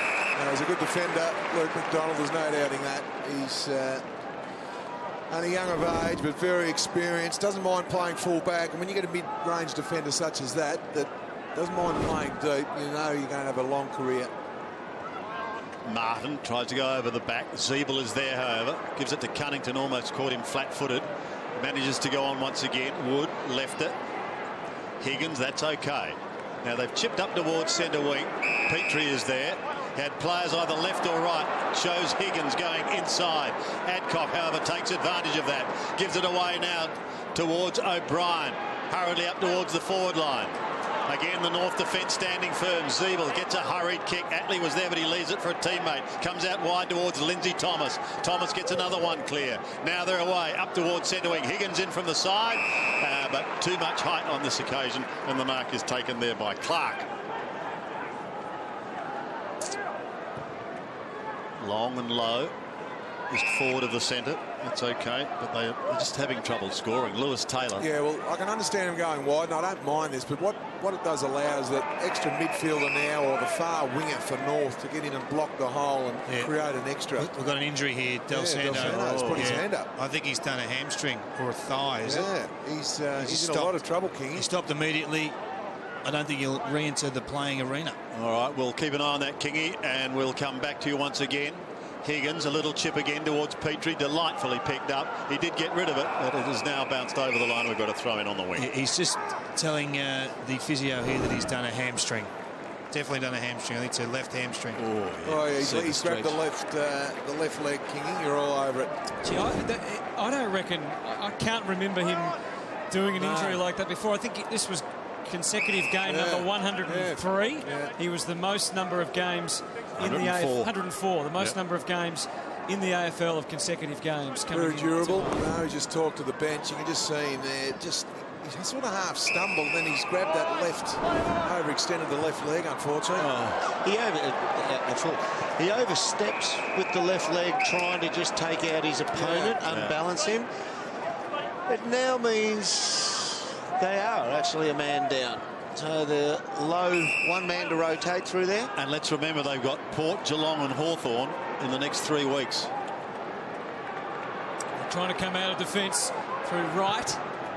Off the right boot to White. So they've lost 2 runners in Del Santo and Wells. So not only are they a man down, but they're probably a bit imbalanced as well. There's some pain on the other side as well. Clark feeling it as the kick went in very short to Robin Nahas. 61 points, just one goal kicked in this quarter by North Melbourne. It's a patient build-up. Gibson getting plenty of the footy. Down the line he fires. And Mason Wood couldn't quite get there. It stays in. And the Lions might just be able to bring it away now. Some good run from behind, provided by Robinson. And they'll get to half forward, but Wright's going to round it up for North. Yeah, he just let go with a bomb, did Mitch, just hoping for the best. And Sammy Wright sees it over the line in opposition to McGrath. There's the problem, and that can hurt. Yeah, well, Jared Waite's an expert at that, isn't he? And that's quite within the rules. Got a couple very good at it. Track marks leading from the stomach down through somewhere else. Thank you. Yeah. Spud was a genius at that. In towards full forward. That's probably something we could discuss off camera. No, Spud could punch you in the back of the head and stop you down your calf at the same time. Thompson to McDonald to Gibson. Gibson is just racking him up. Robinson, an untidy passage of play. Robinson will attempt to kick the Lions' first goal for the quarter as Nicky Dale straight down into the rooms, and he'll take no further part. So that magnificent run of 104 straight games comes to an end. Well, not yet. No, well, possibly not. Yeah. Possibly. Doesn't look good, though, on the body language of him. Robinson. Decent old run up, and he goes with a long kick. He's gone for the distance. He's gone for the doctor. But he is away to the left in so doing, and one behind. Well, it's a bit of a stalemate at the moment. And look, you've got to give it a little bit of credit to Brisbane, the way they've been able to slow the play down. But it's a completely different game than what we saw in the second quarter, that's for sure. So Petrie gets up the ground, lends a hand. Harvey has to wait till he's got something ahead, tries to use those resources. Swallow. Now Thomas has broken to the square. The kick was aimed in his direction, but he set him a task. And by the time the ball gets there, as you can see, he's way out in the pocket. What happened there? Yeah. Oh, he's not happy. He's not happy. Goose Maguire was the anchor man. He actually played in defence by himself. The anchor man. The anchor man. Yeah, he was. He was the last one on the chain. And he said, I'll wait for the moment to come forward and pressure that player. And he forced that sky kick, that sky ball then. The experience he had then. Trying to stay classy is Lindsay Thomas to have a shot for goal. 14-7-91 to 4-8-32 is the score. And as we said, they've only managed one goal in this quarter, North. I never thought, Dermot, you could bring Ron Burgundy into a game of AFL, but you've done it.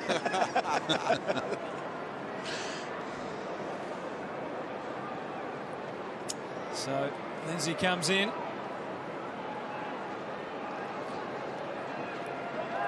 It's a long build-up, this one, Hutto. It is. And it's not a great kick either, Spud. So it's just got a bit scrappy in this quarter, hasn't it, from both teams? Well, they've been inaccurate, and that's what North were in the second quarter. They were very accurate in front of goal. So the 1-goal-3 is all the return so far in this third quarter. You have to see the irony with Lindsay Thomas abusing his teammates for not hitting the target moments ago. And they're missing the goal. Yeah. Clay Beams brings it back straight to Petrie. He's been a tower today. Can drift play. He's got a couple of options in the middle. Chooses Thompson, who elects to go even wider, so they switch play and they'll go charging forward again, courtesy of Gibson. Ben Brown couldn't take the mark, but he did get a touch. Then he affected the spoil. That was great play by the man with the number 50 Guernsey. Ripping smother. Now, that's what you want to see from your big men. That's a really good smother there. Good desperation. Keeps the ball inside their forward 50. He's going to come up with a shiner. Big Ben too. Martin wins it to the left. Sam Gibson again. He's just knocked up getting possessions. Sammy Wright back into the forward line once again, and Cunnington just chips in front of Ben Brown. He did well in the end. He protected him. He softened the attack on the drop area. Ran into his back, but just took the heat out of it. The reigning best and fairest, who was the best player in a disappointing performance last week. Best player for the Kangas anyway. Has a chance to kick his first today. Gives you a good look of what lies ahead for him, but he's drifted it right across the face of goal. Not what he had in mind at all. There's a bit of a flash in the pan these days because he wears black boots. Something different. What those potential injuries to the Kangaroo midfield of Wells and Del Santo does, it then takes away that ability to use Ebel and Cunnington at full forward, which has become a strength for the Kangaroos in the last half of last year because they'll be required in the midfield. Yeah, it's a great point, Kingy. The ball back to the wing right. Had to wait an eternity. A comfortable moment or two, but he takes it, quickly peers into the middle. Gee, aggressive kick. And Cunnington just stayed relaxed, didn't he, to take that mark? He just protected the area where the ball was going. He turned his body at the last minute. Good play, Cunnington. Thompson with a bit of a speculative one. Even Harvey couldn't get down low enough to trap it. Nahas gets a second chance. Swings it to right. Capable off the left. Ben Brown. Oh, went up now. Thomas close to the line. Will he centre it? He does. Oh, great kick. It's out of bounds. Pulled it out of bounds. Spoil sports. It was great vision, wasn't it, by Lindsay Thomas? Spoil sports. The schoolyard. Well, was it all out? You got to imagine that white chalk is a beam, and there's an imaginary beam that goes. Brad Scott reckons it was still in, and he can really tell from there. It has to completely go outside of that imaginary beam above the chalk. You get the feeling Brad Scott pulls up sore after most games with the gesturing. He'll be sitting a bit more comfortably this week than last. There's no doubting that. His team leading by 60, and they would want to make this a big win, obviously, with the percentage that was eroded last week. They took an absolute hammering, and so they've gone a fair way to getting that back. They want to keep going. They're looking for an opening here. Turner, Higgins, delayed for as long as possible. Zeeble straight ahead, didn't go for goal. Petrie's drawn free against Zorko. Yeah, he can argue all he likes. He can argue all his likes. It was the kick that drew the free kick. And he just looked up, saw Drew, put it to his advantage. And that's the value of, I don't want to underplay Sauce Merritt, but he would have got 5 or 6 really good aggressive spoils in there today. And it wouldn't have stopped the win, but that was a really good kick from Petrie. But that's his second from Zeeble. Second goal for Drew Petrie. There's a supply there. Nothing Zorko could do. Let's face it, he could have stayed off him. Well, he could have just turned his back on the footy and just made sure that there was a body touching him and then rely on a third man in. I just saw Scotty. I think he thought there was no free kick. He does calisthenics while the game goes on, he was just about ready to blow his lid then, flip the lid. I think Kingy's right.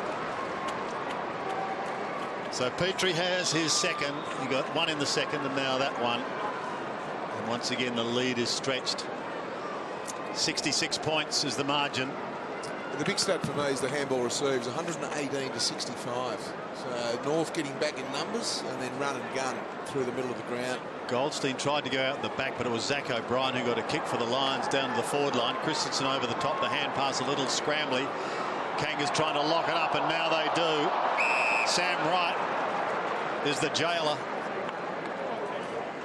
He stood up quite well in the tackle then, didn't he, Christensen? Stephen Martin having a spell, adopting the Rambo look. No one able to get clear initially. The Harvey hand pass may set them off. It does. It's a high ball. Petrie's going to have to go against 2. He does. Pokes it down in front. Wait. Does the roving. Now the runner here is Nahas with Rich. And Rich is the victor. He sneaks away from both he and Turner. But they're not out of it yet. Nahas may get another chance at Rich. He does, but Rich gets his kick, goes back towards the half-back line, and now they've got a chance to try and do something. They've got players running down. Adcock is one of them. Takes it cleanly from a teammate there in Leicester. Goes to half-forward. And a good strong mark is taken by McStay. Wants to go. Wants to go where is the question. He thought Zach was just going to run on there. Zach Zach O'Brien, but he just pulled off. So the kick goes. Lindsay's probably chasing mark of the year on that occasion. Lindsay's looking to add to the scrapbook at the moment. Was unsuccessful. Interesting. He actually was back down, returned to terra firma for a couple of seconds before the ball arrived. Stephen Martin putting the Lions inside 50. There's no way known they're going past this man today. Toddy Goldstein defends again. Nothing for him long, so takes the safety first option. Cross to Zeeble and then to right. He might have to go by hand here also. Turner was just able to get a kick away in the nick of time, but overdid it. A little pushing and shoving.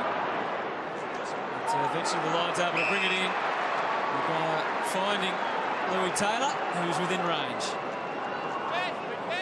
He's been fairly quiet, Lewis. He's had, 10 disposals. Played the first half up on the pretty well as a winger. Hard to determine who's inside the square these days and who's a winger when they just bolt in and they all follow it around in a heap thereafter. Kicked one goal last week. Oh, what was he doing? Now, that was a giveaway there. Like that's what he's doing. Like his time again. Yeah, he gets it straight away and kicks it off the left. That was all part of the plan. What type of plan, Hello? It was a cunning plan. He was whipping the ball around in front of him. Watch this. See, whip, whip, whip. It was completely and utterly... if you're playing poker, it's like a bloke who starts to blink a lot when he's on the bluff. He started whipping the balls left to right. I've never seen an approach like that from him before. But he's ended up kicking a goal out of it, which is incredible. Scotty Thompson can't believe it. He's done everything right, Scotty Thompson. As I said, he knew what was going on. Lewis Taylor and his contender for goal of the year. Oh, golly. He looks like a great prepper playing against the grade sixes there, doesn't he? Yeah. Back to a 10-goal margin once again. Zeeble trying to get it out of the middle. Stephen Martin lurking, but it's Zeeble working hard at the bottom of the pack. He did get it out, but now it's Christensen who ducked the head. That'll be gone. He was gang tackled by a couple. There's Nicky Dowell just from having that thigh heavily strapped. Yeah, I think it's, you're right, Sandy. It's the hamstring where he grabbed. So the way he grabbed it, it's at least a 2-weeker for mine. Zeeble, in the meantime, has the football. Free kick. It's right in front, but 60 metres out. Has he got padding on his right hip? Look at the bulge there. I thought at half-time when Kingy was interviewing him. Oh, that's a lovely kick. That's an inexcusable delightful kick. Lindsay Thomas takes the mark, but you're going to say it, aren't you, Danny? Well, inexcusable is the word. Well, one defender in the goal square had to play in front, or one of the midfielders get back into that area. So, again, they were guarding that 40-metre area or deep. The dangerous spot is 30 metres out, exactly where Lindsay Thomas marked the ball. He might miss this because he's wearing his shorts like a roadie at the moment. What, Eddie Bet shorts? Oh, he's just showing everybody where you insert the credit card. Yeah, thank you. It was dropping down. Now he's got him up. He's good to go now. Thomas then. From 35 metres, the stammering approach. And he's away to the left severely. He looks to the roof saying, well, you can't blame the breeze here at Etihad. It's not up there, the answer. Margin 61. Daniel Rich. Beautiful kick going into him, though, wasn't it? Couldn't have kicked it much higher, Rich. And Goldstein just plucks it. It's easy fodder for him when they're as high as that. Oh, straight to the man on the mark. Zeeble waits. It opens up for Zorko. He's spinning through the circle pretty well. And he spotted Stephen Martin. This should allow them to see off the last 5 seconds of the quarter. And there's a lovely dive and mark by Lewis Taylor. And the siren sounds with ball in hand. He got a bit of one to go on with from Jack Zeeble.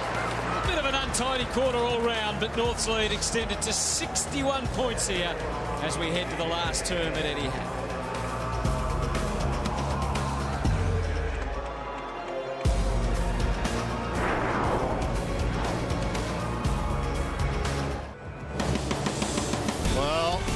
Plenty of high tackles, plenty of drama, but the bottom line is there are only 3 goals scored between the two sides in that second quarter after they had a field day, kicking something like 17 in the first half, and still gesticulating is Brad Scott.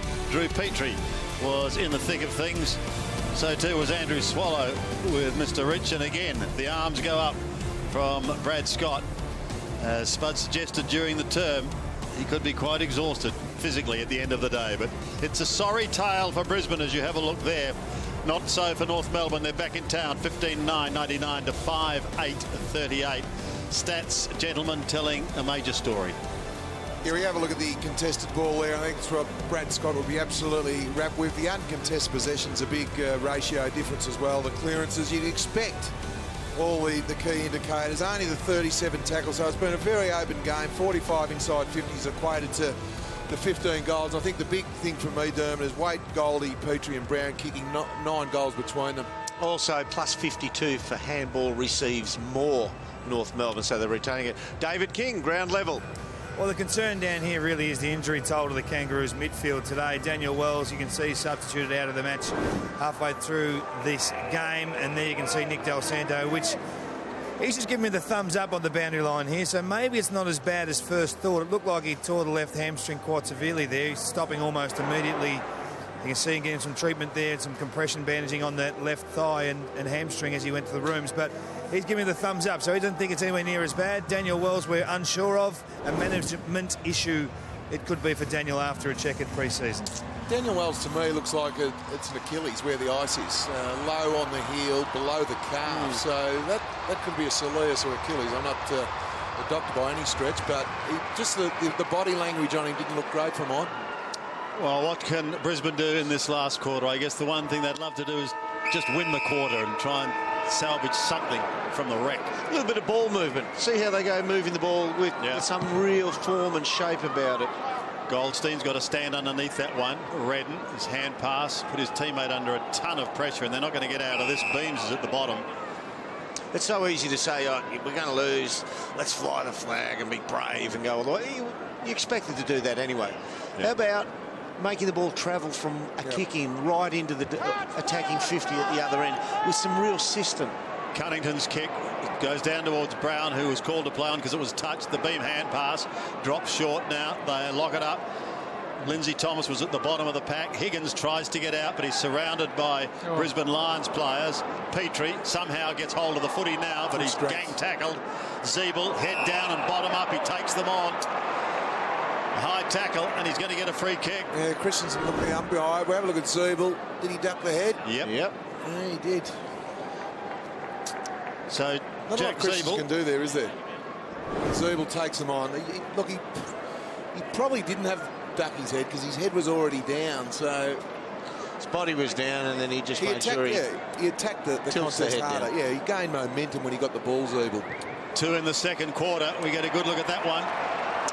Finding the woodwork. He's had a very good game, Zeeble. Brings up the century. Now this will be interesting. Rich has gone long and been picked off. Now, yeah, he spots one up. That's his go. He's just such a beautiful kicker of the football. Get it happening. Okay, we've got 2 on the chain here now for the Lions. Zorko to Redden. 3. And then further to Robinson. He's all right. Retain the footy, even if you have to go backwards.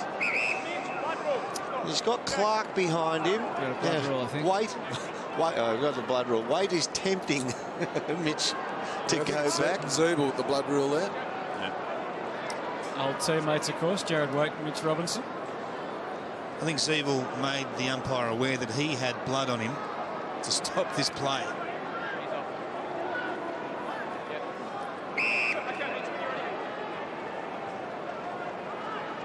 Yeah, somebody has to move. Their statues at the moment. He spotted Adcock for a moment, then he realised that could have been a grave error. Kicked to half forward. Leuenberger got it to ground. Zorko went flying through. Pinball. Was still scrambling after it. Meantime, the footy was in North Melbourne hands. Harvey to Swallow. Wants it back, Boomer. And it wasn't a great handball for him, but he found a way to get onto it, and they got onto him. Christensen had the hand held, but he spins out of it. Probably a little lucky to get away with it. Nahas, he also got through the hurly-burly. And they get it out to Cunnington. And now some run provided by Atley. The give And across to the ruckman, Goldstein. That wasn't a great kick down the line. Clark, as they sweep in off half-back Robinson, some uncertainty. Just got it away to Redden. He was a statue. Thomas had options galore. Went to the tallest and biggest and the one with the most hair. Yeah. Ben Brown takes the mark. Yeah, just too big, too strong. Nothing Maguire could do on that occasion. Oh, he's a bit sore. Yeah, Goose Maguire. Yeah, just Big Ben rolled over the top of him. Watch this. He comes from behind, takes the grab, and then drags him forward, and Brown comes right over the top of him. He actually initiated the contact there, Goose. So bit of a self-inflicted wound. So here's Ben Brown for another for the Roos. They've missed a few since half-time, but that's his third. It's right through the middle. Well, it's 10 goals now from all the taller players, and we knew that going into the game they're going to be a concern. 4 to wait. But there's the blood rule on Zubel, just the knee to the head from Christensen. But getting back to Brown with 3, Petrie 2, Big Goldie 1, and Jared Waite with 4 goals 1. So their taller players have just been, they've been monstered, haven't they? The Brisbane Lions defence, as simple as that. And now the biggest lead in the game so far. The margin is 68 points. I'm with you, Spud. Big Source Merritt going out, not being there. Merritt has really hurt Brisbane and their ability to just compete against the big men. Harvey to right, to the running Goldstein. Wood. Kangas go forward again. Harvey's still following it down. He's got to retrieve it once more, but he's good at that. Gets it back to Wood. Chips inside 50. Bit of a clinic now at the moment because Waite has taken the mark. He's going to shoot for goal from probably 53 metres. Going for number 5. It'll take his best. Yep. He's had a very good game, as you can see there. 17 disposals, 9 marks. Could never work out why players need to take their mouth guard out to have a set shot at goal. Might have to ask him. Good looking kick. Lovely kick for goal. It works. He's got 5. He can do whatever he likes with his mouth guard. What a game from Waite. They knew he was recruited.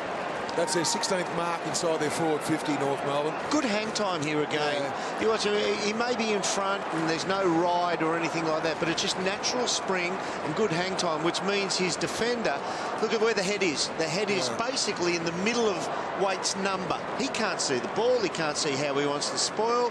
You've got that hang time, use it. The beauty of Waite as well, we know he's had a very good career at Carlton, but he was normally the only player in the Carlton forward line. Now he's got Petrie and Brown to contend with. Goldstein farmed it down. He's scrambling after it again. The ball flicked up from Robinson to Martin, but that's where it ends as far as Brisbane is concerned, although Cunnington gifted it back to them. But then they've returned the favour. Goldstein through the middle. It's a bit scrappy again. Nahas waited. Cunnington ran to the right spot. And again, he had a plethora of options, and one of them was Sean Higgins. Well, it's their 10th inside 50 already in this last quarter, North Melbourne. Brisbane yet to have an inside 50. Oh, no, sorry, I'm wrong there. I'm looking at something else. Score involvement. Fifth inside 50. Fifth. Just owning the ball at the moment, North Melbourne. Higgins has 1 goal to his name. Could have kicked another couple. 17 disposals, though, following from his 4 goals last week. His career in the vertical stripes had begun well, although that one was tugged well to the left. He's done that a couple of times tonight. Just pulled it a little bit left on the kicks he's been stretched on.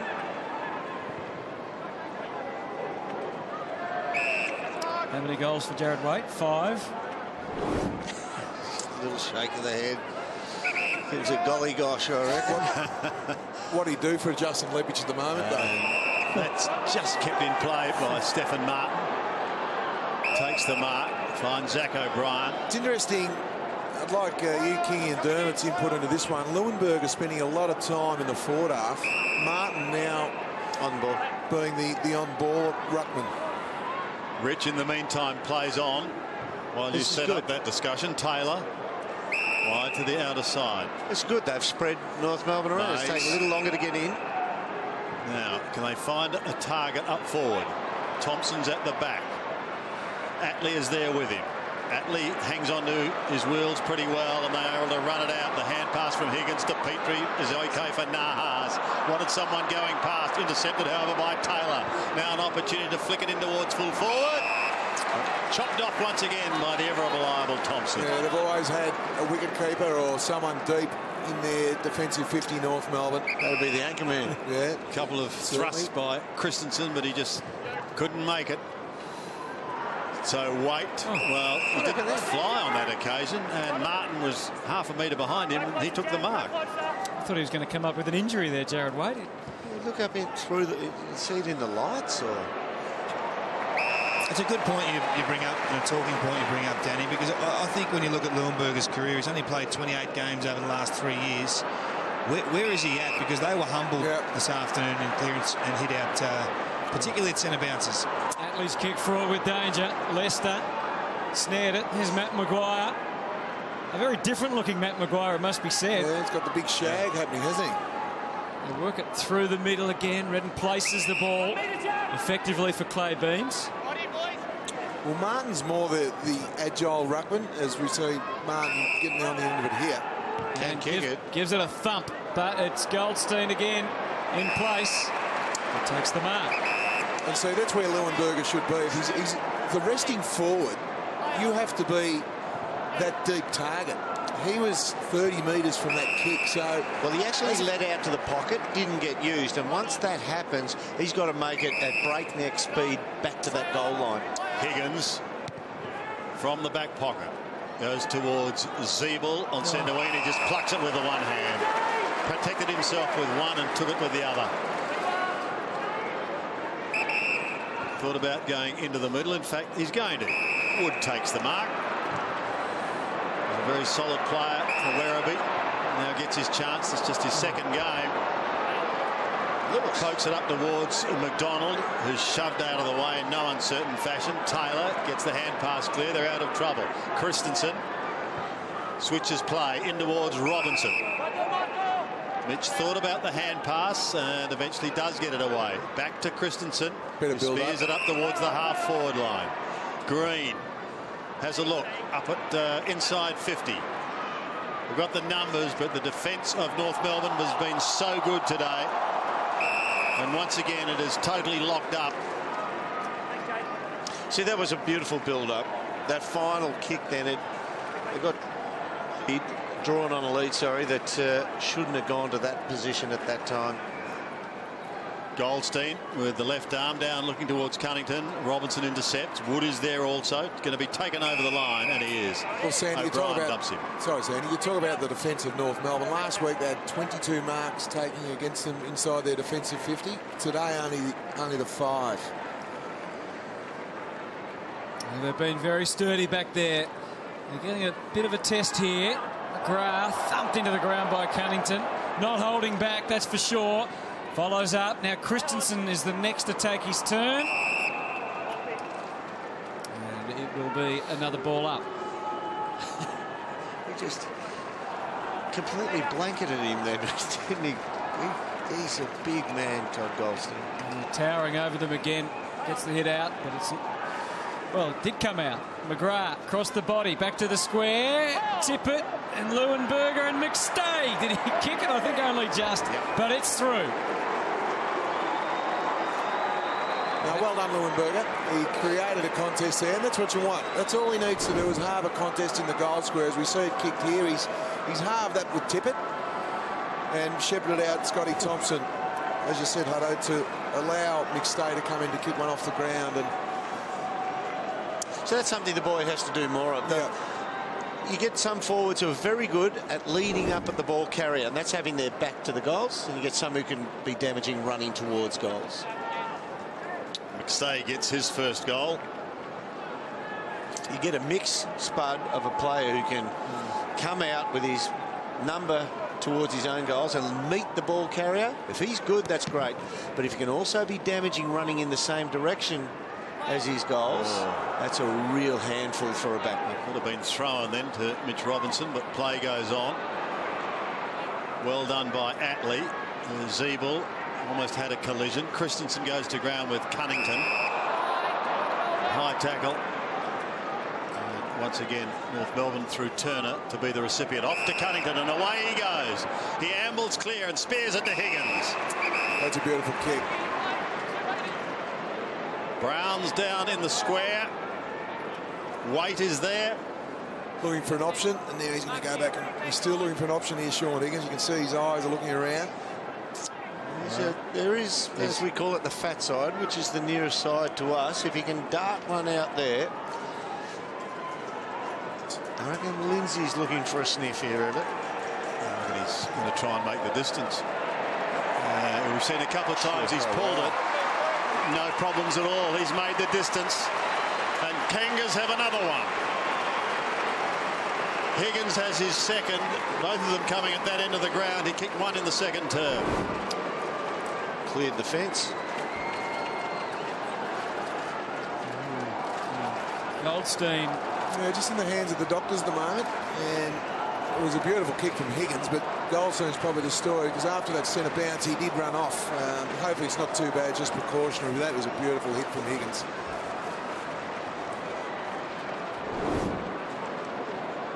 He's talking there to ruck coach Alex Ashenko. There's a bit of a smile there. I don't think there's too much wrong with the big Goldie. He's generally not allowed to go and rest on the bench, Goldie. Plays 100% of game time. So Ben Brown takes the opportunity to go into the ruck. Cunnington looking for an exit strategy out the back. Found it. Right. Rich versus Nahas. Rich made the play, ran straight into Wood. Nahas ready to pounce. Can he keep his feet? He ran into some traffic coming the other way. Petrie. Here's Wood. He got taken to ground. Play on the call. Christensen off the outside of the boot was clever enough to Beams, who's found the game pretty tough today. His 17th disposal coming up. Might have to dock Alex Ashenko on his pay as the ruck coach. He only gets to speak to his charges at the breaks. Most of them get a chance during the game. He just don't come to the bench normally, Goldie, does he? He's had a terrific game. 22 disposals. Super. There's Taylor. In two minds eventually. Goes down the line for Leuenberger. Got a shove. Suddenly enjoying the height advantage with Goldstein off. And here's the push from Ferrito. Into Saddle. And Taylor's working really hard for Brisbane. Beautiful delivery too. Onto the chest of Josh Green. Unfortunately, it's the next disposal that's really hurt the Lions. He decides to go with the flow. Take it to the square. They're outnumbered again. Thomas got it down but didn't kill it. And Adcock got handed a gift. He's kicked his second. And the margin is whittled back to 69 points. Yeah, Lindsay Thomas wouldn't be too happy with that. Adcock, as you said, you can just see here the long kick to the goal square, going to Buick. And if you're going to... You see Scotty Thompson wasn't too happy because he was just about ready to mark the ball, Scotty Thompson. And Thomas come over back, third man in. That's okay, but you need to get a huge piece of the ball. He's trying to slap it with an open hand, and Adcock read it beautifully. A crowd of 22,275 in attendance here today. Honestly, on that replay, Lindsay just missed that because he almost tripped himself up by the low-hanging pan. He's got to get some new chords in there. Zeeble out of the centre. Onto the chest of his opponent in Ryan Lester, but he couldn't hold the mark. Comes to Zach O'Brien. O'Brien looks up over the middle once again, and a big fly, but all to no avail. Green's waiting at the back, picks it up beautifully. They get the hand pass away. Taylor once again, chip in towards Green, couldn't complete the mark.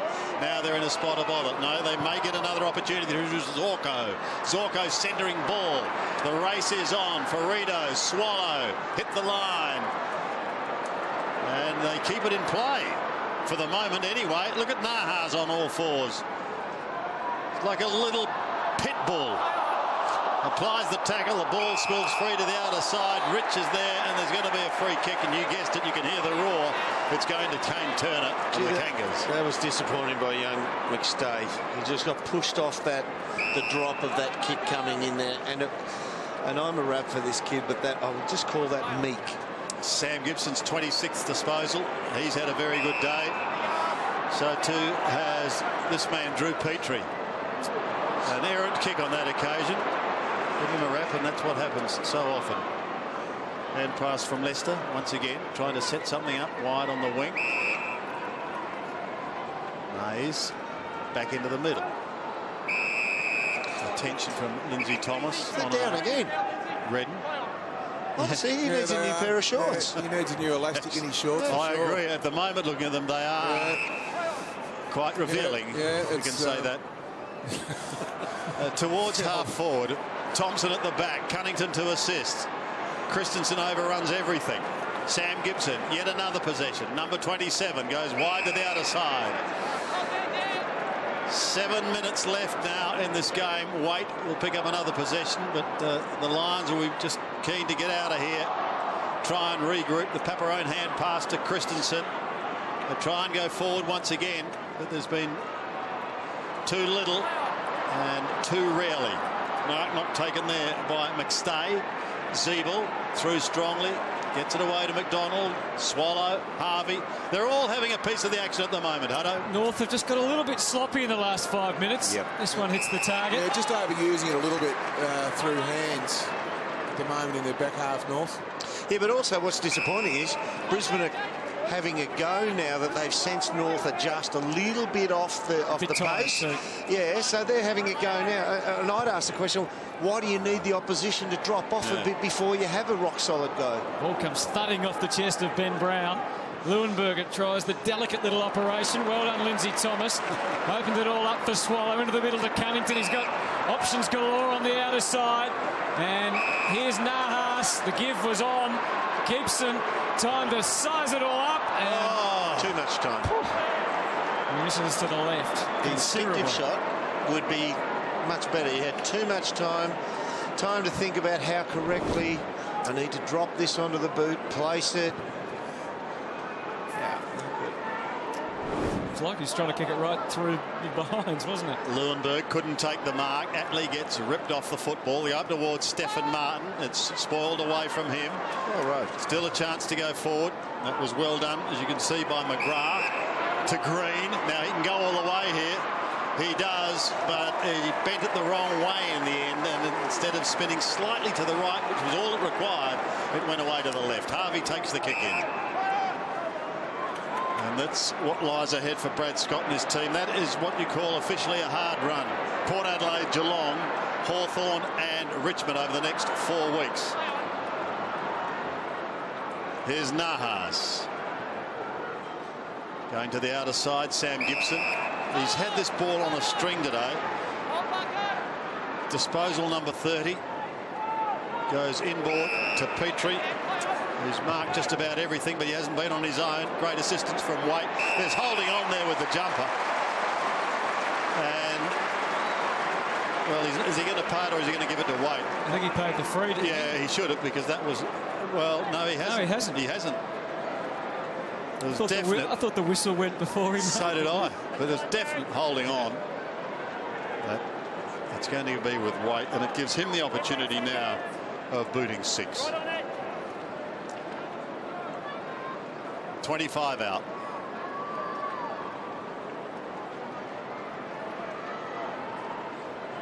Again, this stammering approach, but he kicks the goal. And he has completed almost a very good afternoon's work. 6 goals to Jared Waite. And the Kangas go marching on. In the end, they queued up for this one. See, Shawnee Higgins got on the lead there. He could have been used, but Jared Waite ran back opponentless. Third man in on the contest, just a glide across the front of where the drop was going to be. Simple. That's a training run there.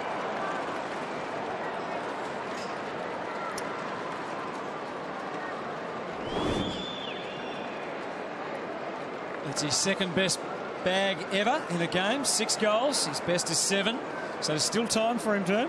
Yeah. To get to that 7. Yeah, be thinking about cashing in. It'll be a nice way to start at your new club. Swallow Second game in. tries to break out. He got some assistance. It's going to be a chance. Yeah. Cunnington heading towards Waite. He's got to pace after a bit and had to put some defensive pressure on Adcock. It all just came a little late. So there's some confusion amongst the lines. There's a push, there's a shove.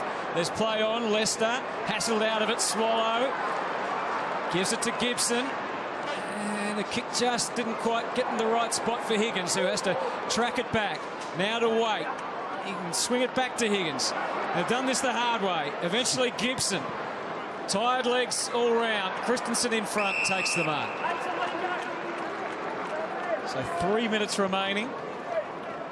And the Lions, let's see if they can get things together here and take it from one end of the ground to the other.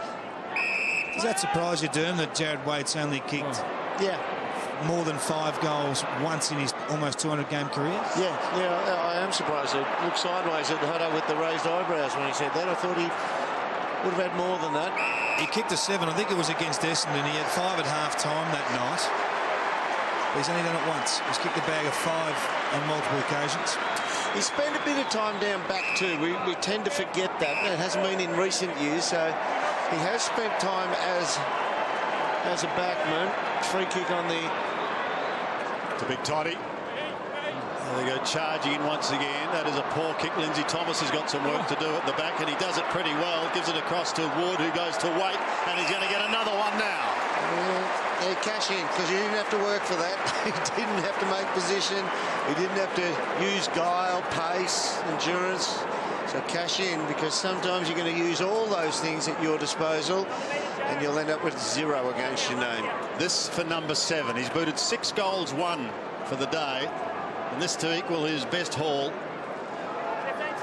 which was completed at Carlton when he was there.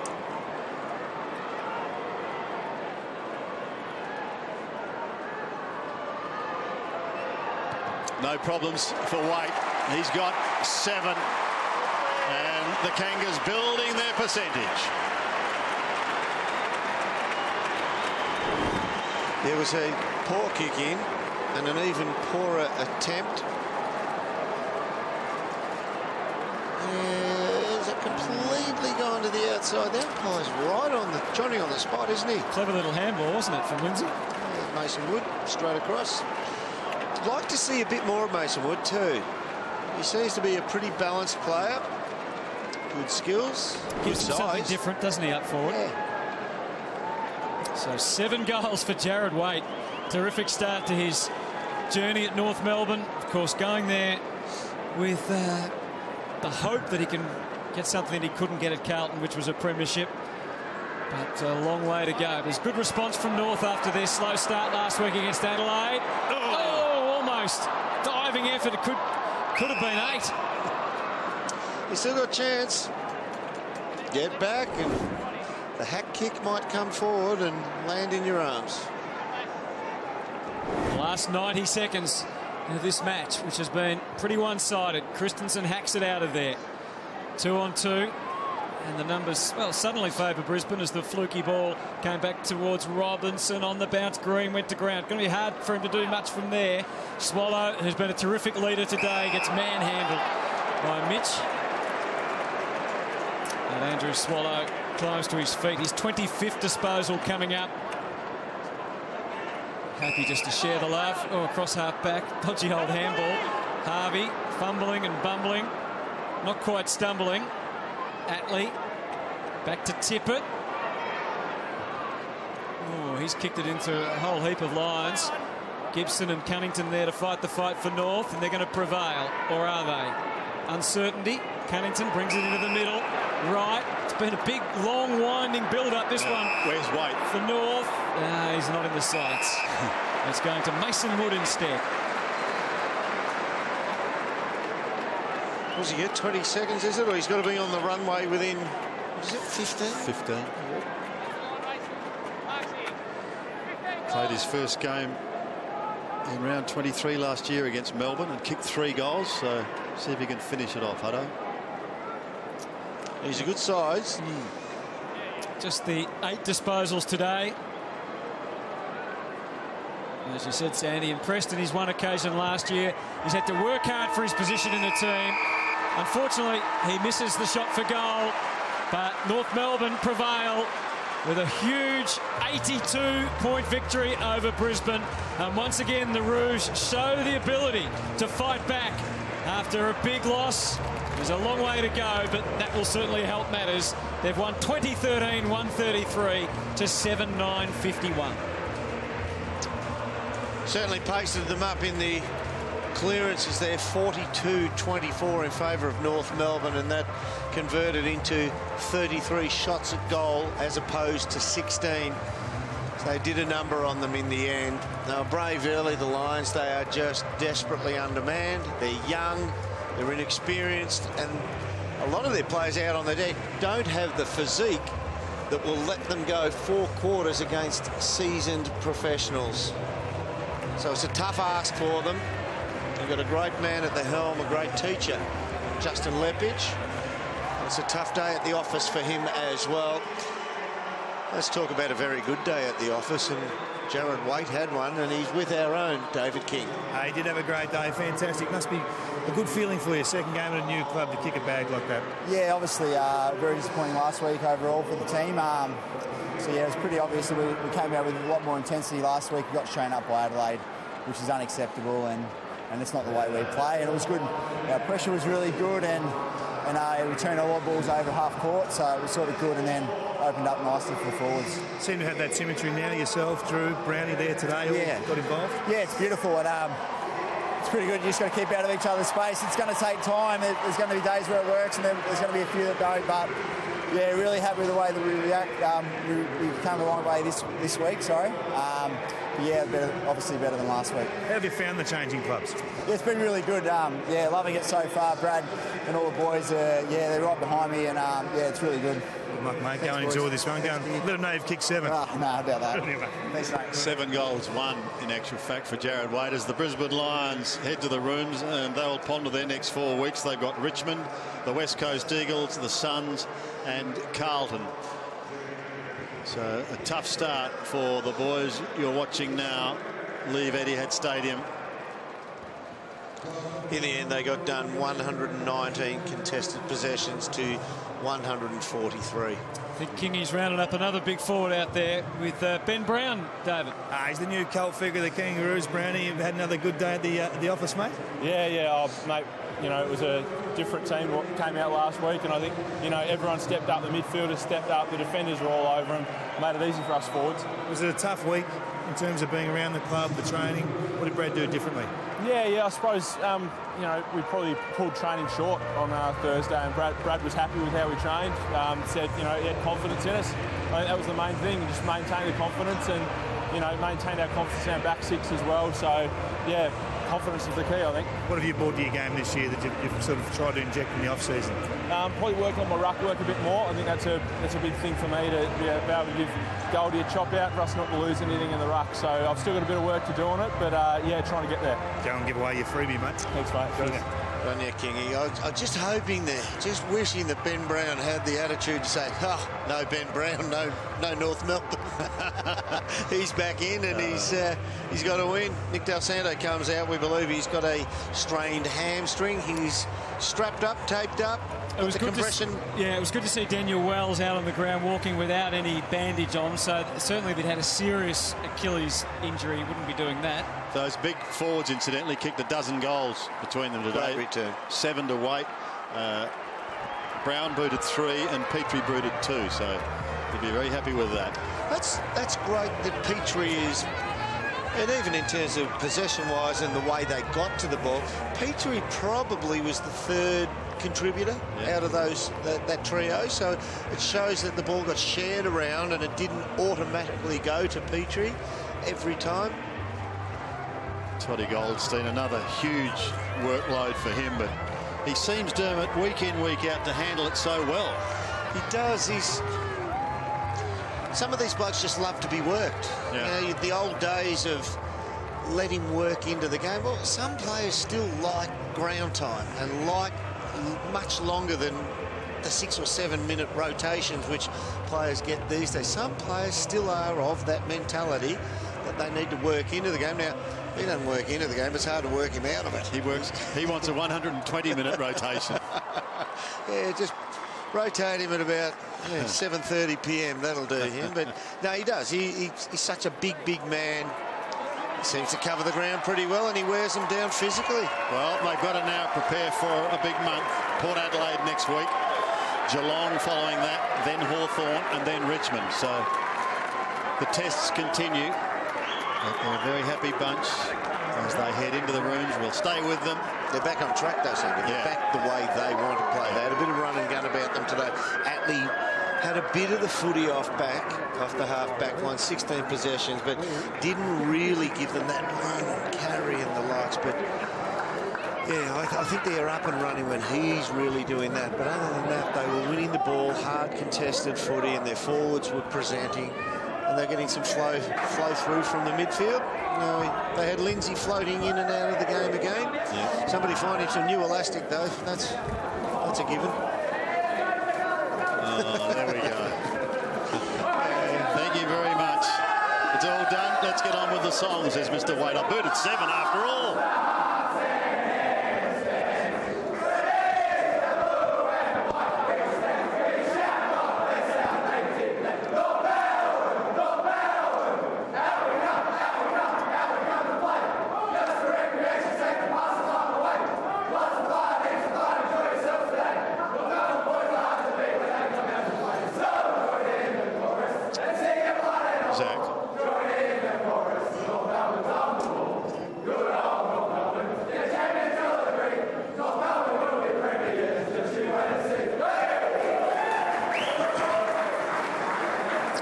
Good effort indeed.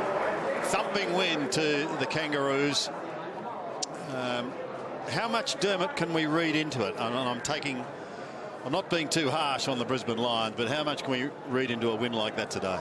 Well, they got their game back, North Melbourne. They got a bit of mojo back about them, but let's not say that they beat, Sydney Swans or Port Adelaide or the Hawks or anyone who we expect at the top of the tree, although that's all getting shuffled around this weekend as well. They beat who they had to. Brisbane aren't going to really press this year. They're desperately undermanned. Rockcliffe is a massive out for them, isn't it? Huge. With Hanley already gone. And the loss of Patfull going to another club. I mean, it's Merritt's out. Merritt so their two best defenders, Patfull and Merritt, they're gone from round 22 last year.